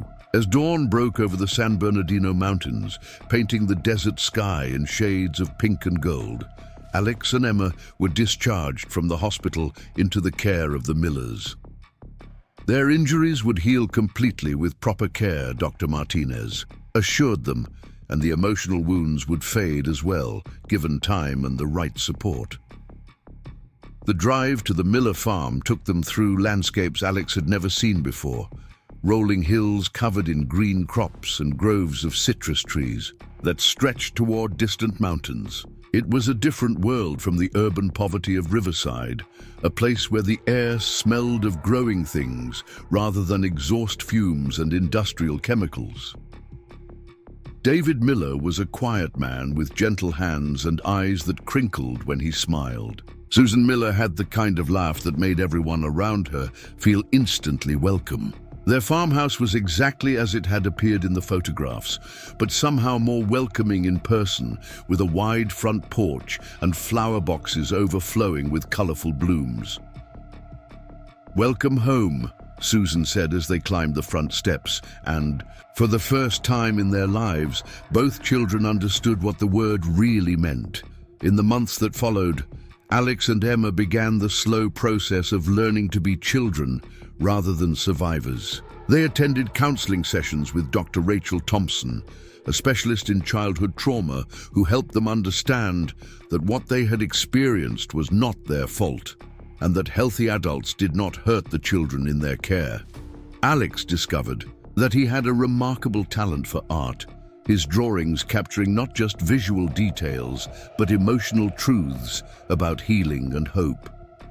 Emma blossomed like one of Susan's carefully tended flowers, her natural curiosity about the world emerging as she felt safe to ask questions and explore her environment. The legal process moved forward with the inexorable weight of justice. Miguel was sentenced to 6 years in prison for child abuse and assault, with additional requirements for substance abuse treatment and anger management, before he could be considered for any form of supervised contact with his children. Something that would only occur if Alex and Emma specifically requested it when they were old enough to make such decisions. 6 months after their placement with the Millers, Ms. Kim brought news that would complete their transformation from victims to survivors to thriving children. "David and Susan have submitted an application to adopt you both," she announced during one of her routine visits. Alex felt his heart skip with a combination of joy and disbelief. Adoption meant permanence, forever, a real family that couldn't be taken away by bureaucratic decisions or budget cuts. "They want to be our real parents?" Emma asked, looking up from where she had been playing with Pepper on the living room floor. "They already are your real parents in every way that matters," Ms. Kim said gently. "This would just make it official." The adoption hearing took place on a crisp October morning, 8 months after their journey through the desert streets of Riverside. Alex wore his first real suit, navy blue, with the tie that David had taught him to knot himself. Emma was dressed in a purple dress that Susan had sewn specially for the occasion, complete with a matching hairband that held her curls. Away from her face, Judge Maria Santos proved to be a kind woman with silver hair and laugh lines around her eyes. She spoke directly to both children, asking them about their feelings regarding the adoption and ensuring they understood the permanence of the decision being made. "Alex and Emma," she said formally. "After reviewing all the evidence and assessments, it is clear that David and Susan Miller have provided you with a loving, stable home where you can heal and thrive. It is my great pleasure to grant this adoption petition and to declare that you are now legally and permanently the children of David and Susan Miller." The gavel fell with a sound that seemed to echo through the years of uncertainty and fear, officially marking the end of one chapter of their lives and the beginning of another. Alex felt tears streaming down his face, not tears of sadness or fear, but tears of joy and relief, so profound that his small body could barely contain them. That evening they celebrated with a family dinner that included all the traditions David and Susan had established over their years of fostering. There was a special cake decorated with flowers from their garden, photographs to commemorate the occasion, and the ritual of adding Alex and Emma's official adoption certificates to the family document folder that would preserve this moment for future generations. As they sat around the dinner table, their forever table in their forever home, Alex looked at the faces surrounding him and marveled at the transformation their lives had undergone. 8 months ago, he had been a terrified child, carrying the impossible burden of protecting his sister from violence and neglect. Tonight, he was simply an 8-year-old boy who was loved unconditionally by parents who had chosen him. "What are you thinking about?" Susan asked, noticing his contemplative expression. "I was remembering the stories I used to tell Emma," Alex said, "about the princess who lived in a castle where she was safe and loved and protected by people who cared about her." "And?" David prompted gently. Alex smiled, reaching over to squeeze Emma's hand. "And I think we found our castle after all. It just looks different than I imagined.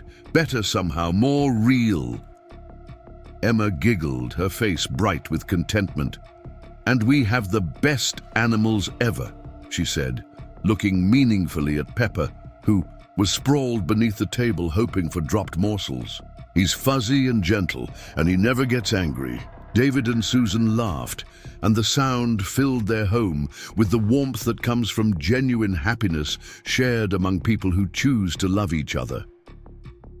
Outside, the first winter rain began to fall on the fields where spring vegetables lay, sleeping beneath the soil, waiting for their turn to bloom. Inside, 2 children who had once lived in fear discovered what it meant to be safe, loved, and free to dream about futures filled with possibility rather than mere survival. That night, as Alex tucked Emma into her bed and settled into his own, he realized that he no longer lay awake listening for threatening footsteps or calculating escape routes. Instead, he fell asleep to the sound of David and Susan talking quietly downstairs about ordinary things like grocery lists and garden planning, the comfortable domestic conversations of people who built lives based on love rather than fear. For the first time in his young life, Alex's dreams were filled not with nightmares of violence and danger, but with images of the future. Emma starting kindergarten, family vacations to places they had only seen in books, Christmas mornings, with presents under a tree, birthdays celebrated with cake and candles, and the certain knowledge that he was valued simply for existing. The boy who had once hidden recordings of abuse in his sister's stuffed rabbit now slept peacefully in a house where the only sounds in the darkness were the gentle ones of a family at rest. The settling of timber, the whisper of wind through fruit trees, the soft footsteps of cats padding through hallways where children were treasured rather than threatened.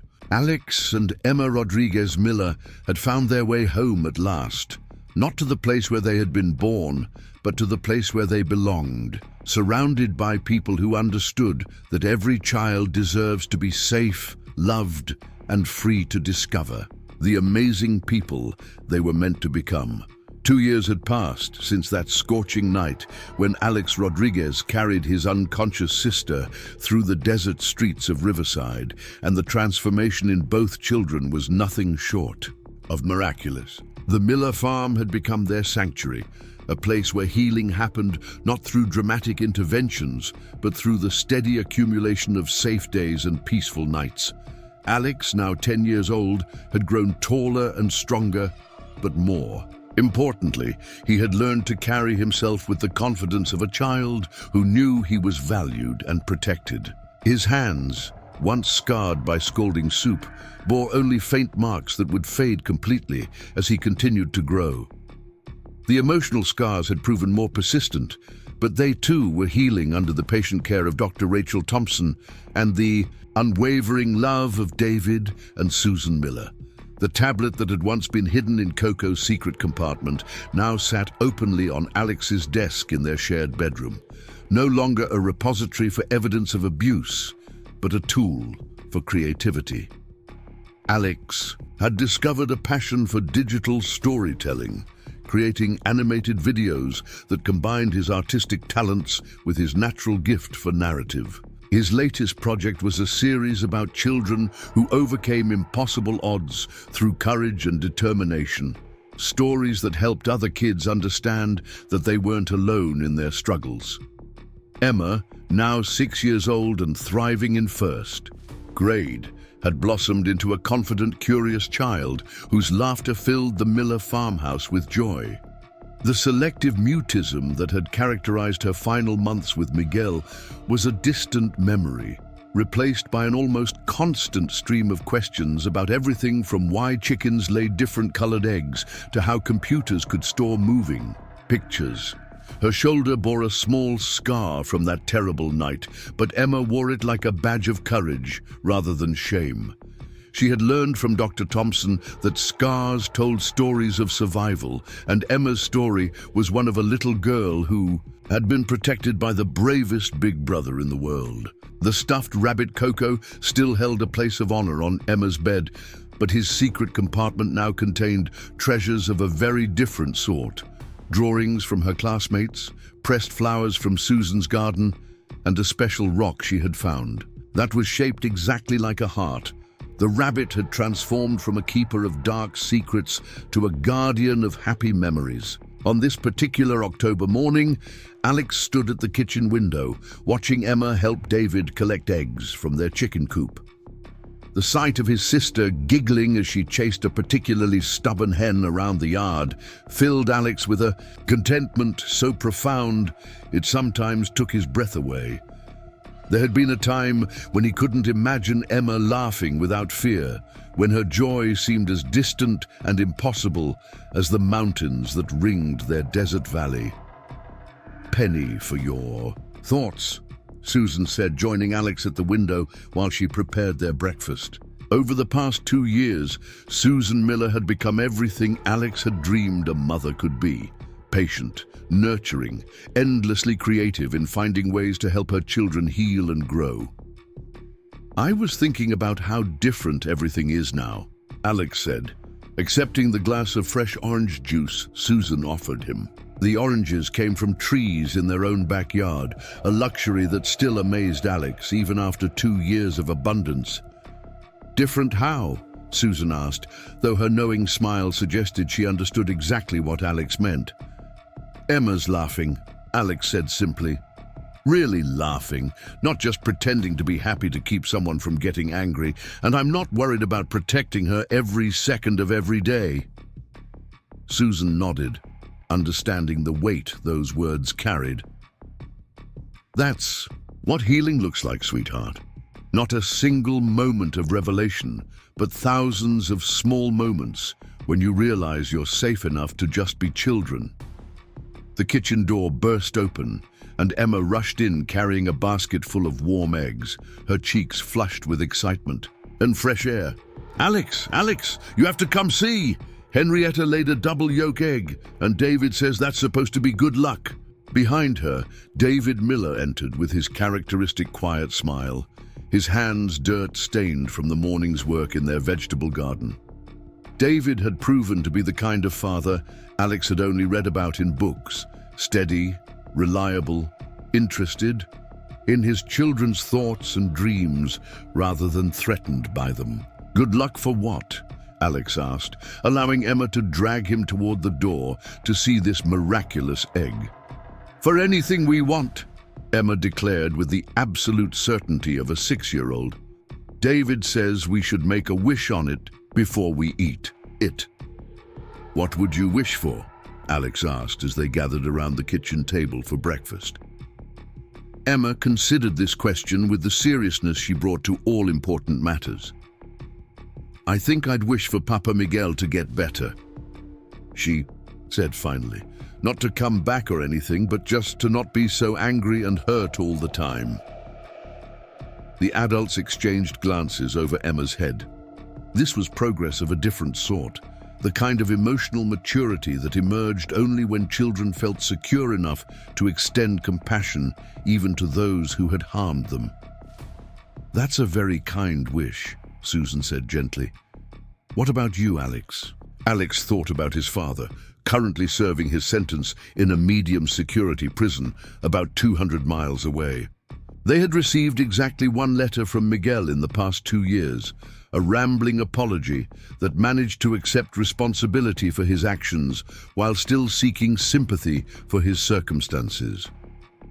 Dr. Thompson had helped Alex and Emma process their complicated feelings about that letter, acknowledging that it was possible to feel sorry for someone's pain while still maintaining appropriate boundaries for their own safety. "I think I'd wish for all the kids who are still living like we used to live," Alex said slowly, "that they find their way to safety too, that they find people like you and David who choose to love them." David reached over and squeezed Alex's shoulder, a gesture that had once made the boy flinch, but now provided only comfort and reassurance. "You know, there might be ways to make that wish come true beyond just hoping for it." "What do you mean?" Alex asked. "Well," David said, "Ms. Kim mentioned that they're always looking for young people who have experience with the foster care system to talk to kids who are just entering it. Children who can share their stories and help other kids understand that placement in foster care isn't a punishment, it's a chance for a better life." Alex felt something stirring in his chest, a sense of purpose that went beyond his own healing and happiness. "You mean I could help other kids who are scared and don't know what's going to happen to them?" "Exactly," Susan said. "Your story has power, Alex. Not just the difficult parts, but the healing parts too. Sometimes children need to see that it's possible to move beyond survival into actual happiness." The idea took root in Alex's imagination. Immediately, he began envisioning ways to combine his love of storytelling with his desire to help other children who found themselves in situations similar to what he and Emma had endured. Perhaps animated videos that could be shown to kids in emergency placement, stories that normalize the feelings of fear and confusion while offering hope for better days ahead.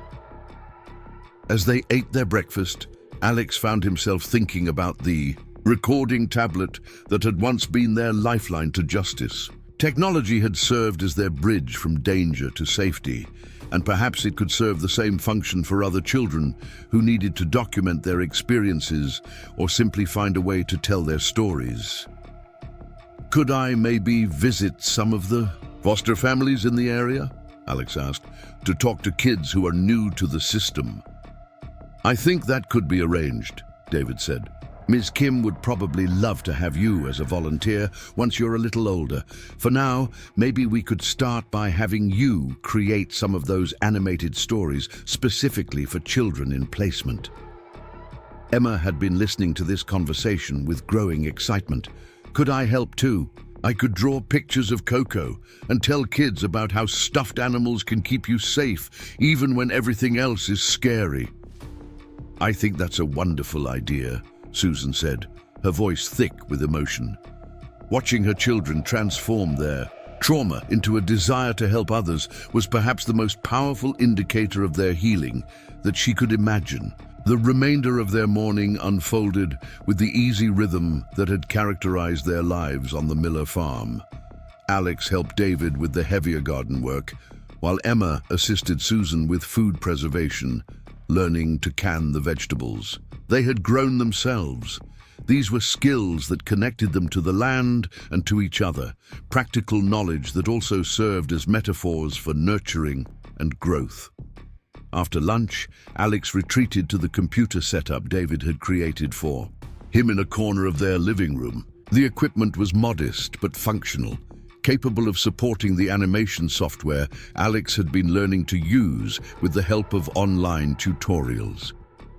His current project was a story about a young knight who discovered that his greatest strength lay not in his sword or shield, but in his willingness to ask for help when the challenges became too great to face alone. As Alex worked on the digital backgrounds for his latest scene, he found himself thinking about the long walk through Riverside that had changed everything for his family.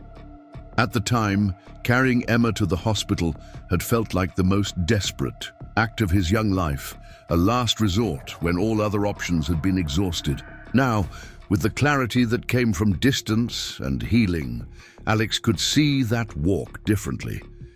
It had been the moment when he stopped simply enduring his circumstances and began actively working to change them. The decision to leave their apartment, to seek help despite Miguel's threats, to trust in the possibility that adults existed who would protect rather than harm them, that had been the real turning point in their lives. The tablet still contained those 12 recordings that had provided crucial evidence in Miguel's trial, but they no longer felt like burdens to Alex.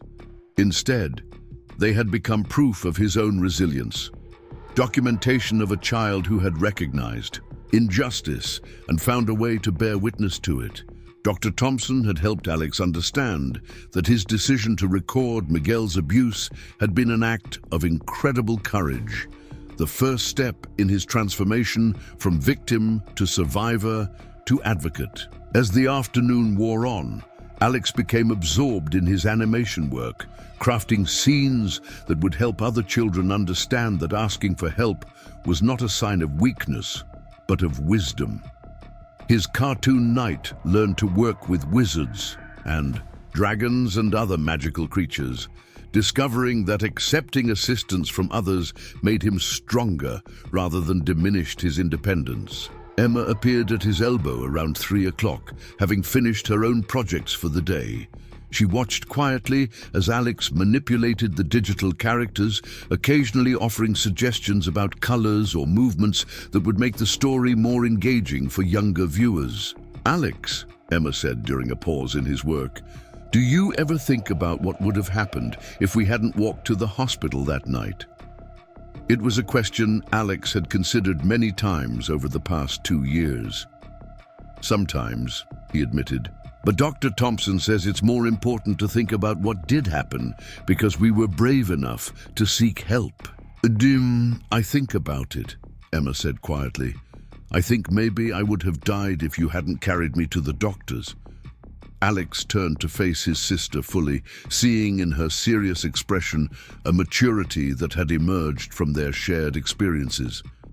"But I did carry you," he said gently, "and you didn't die. And now we're here, safe and loved and able to help other kids who are going through what we went through." Emma nodded solemnly, then brightened as she always did when moving from difficult topics to more pleasant ones. "And we have Pepper and the cats and the chickens and the best parents in the whole world." "We do," Alex agreed, pulling Emma into a gentle hug. "We absolutely do." The late afternoon brought David and Susan inside from their various outdoor projects, and the family gathered in their living room for the daily ritual that had become one of Alex's favorite parts of their routine. Each evening before dinner, they would share stories about their day, not just the events that had occurred, but their feelings about those events and any challenges or successes they had encountered. This practice had been Susan's idea, borrowed from her years as an elementary school teacher, before she and David had dedicated themselves full-time to fostering children. She understood that processing experiences verbally in a safe and supportive environment was crucial for children who had learned to keep their thoughts and feelings hidden as a survival mechanism. "Who wants to start tonight?" Susan asked, settling into her favorite armchair with a cup of tea. "I will," Emma volunteered, launching into an enthusiastic description of her discovery of the double yolk egg and her subsequent research into the folklore surrounding such finds. She had spent part of the afternoon in their home library, a collection of books that David and Susan had accumulated over years of answering curious children's questions about everything from astronomy to zoology. David shared his excitement about the progress of their winter vegetable garden, describing how the cover crops they had planted were enriching the soil for next year's growing season. His passion for sustainable agriculture had become infectious in their household, with both children developing genuine interest in the cycles of planting, growing, and harvesting that sustained their family. Susan talked about her correspondence with former foster children who had aged out of their care, young adults who now sent regular updates about their college studies, military service, or entry-level careers. These connections formed an extended family network that demonstrated to current placements like Alex and Emma that the bonds formed in foster care could last a lifetime. When it was Alex's turn, he described his progress on the animation project and his growing excitement about the possibility of creating resources for other children in the foster care system. As he spoke, he could see the pride in David and Susan's eyes, the kind of parental approval that celebrated not just his talents, but his desire to use those talents in service of others. "I've been thinking," Alex said as his sharing time drew to a close, "about maybe writing down our whole story someday. Not just the scary parts, but all of it, including how we found our way here and what it's like to have a real family." "That sounds like a wonderful project," Susan said. "There aren't enough books that show children the positive outcomes that are possible in foster care.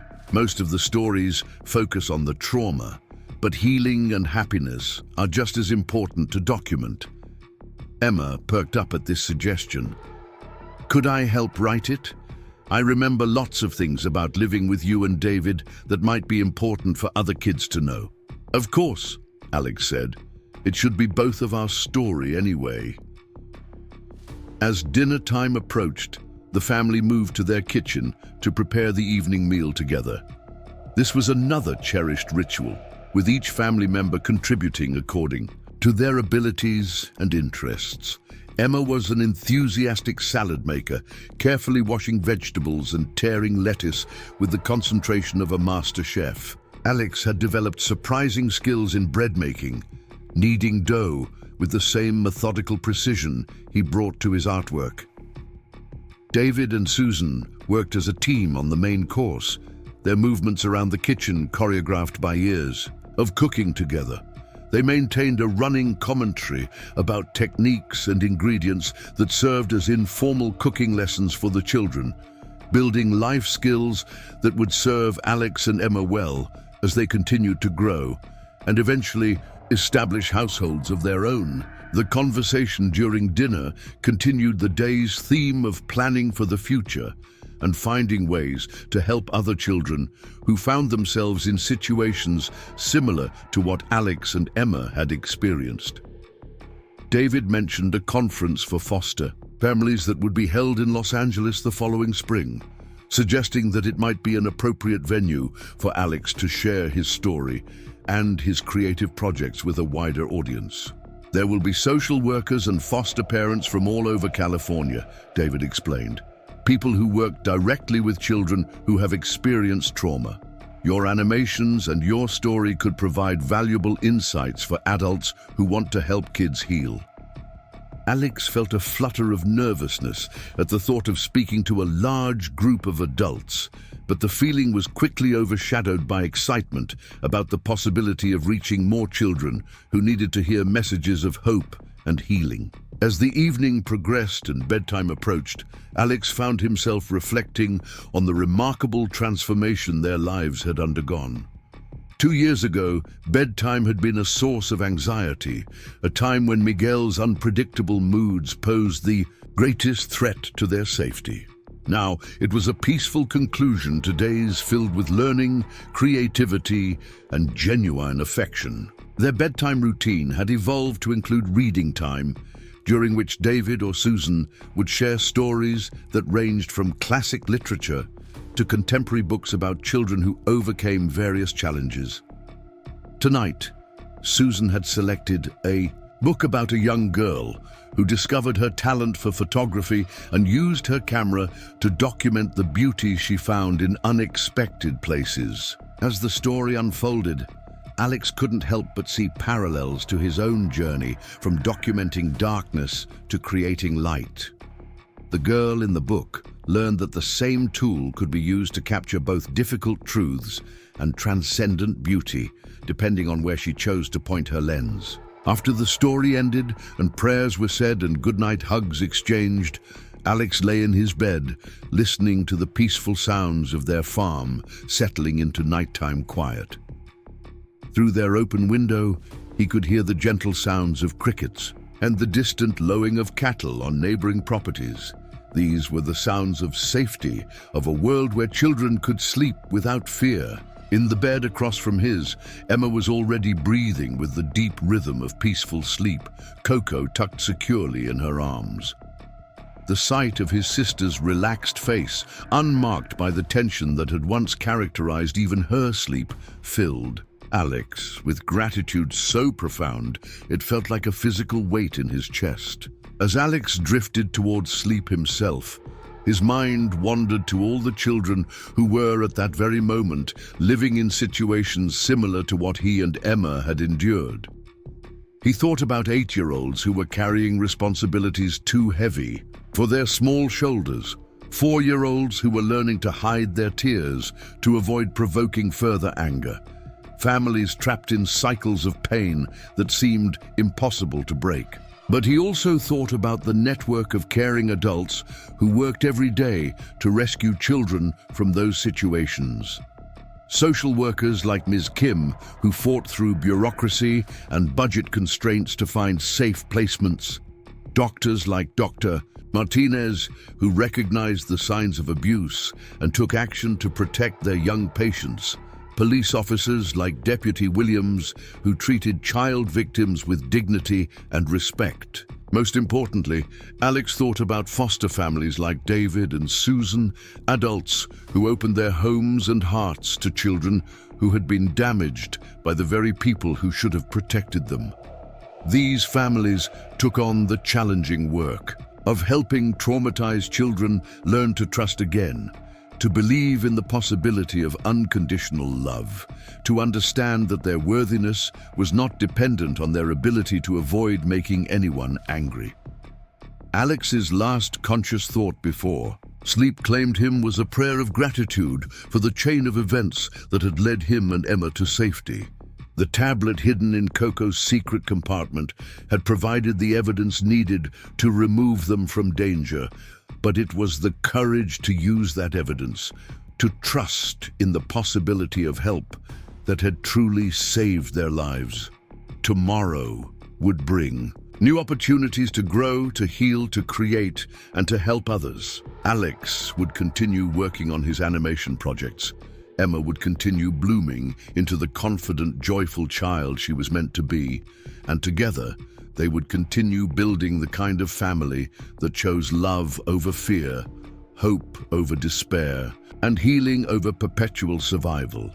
In homes throughout the country, other children were making their own journeys from darkness into light, carried by their own courage and supported by adults who understood that every child deserved safety, love, and the chance to discover their own unique gifts. Alex and Emma's story was one thread in a vast tapestry of resilience and recovery, proof that even the most difficult beginnings could lead to beautiful destinations. The farm slept peacefully around them, a sanctuary where broken things could be mended and wounded spirits could learn to soar again. And in the morning, they would wake to another day of possibilities, another opportunity to choose joy over sorrow, hope over fear, and love over all the forces that tried to diminish the human spirit. Up next, you've got 2 more standout stories right on your screen. If this one hit the mark, you won't want to pass these up. Just click and check them out.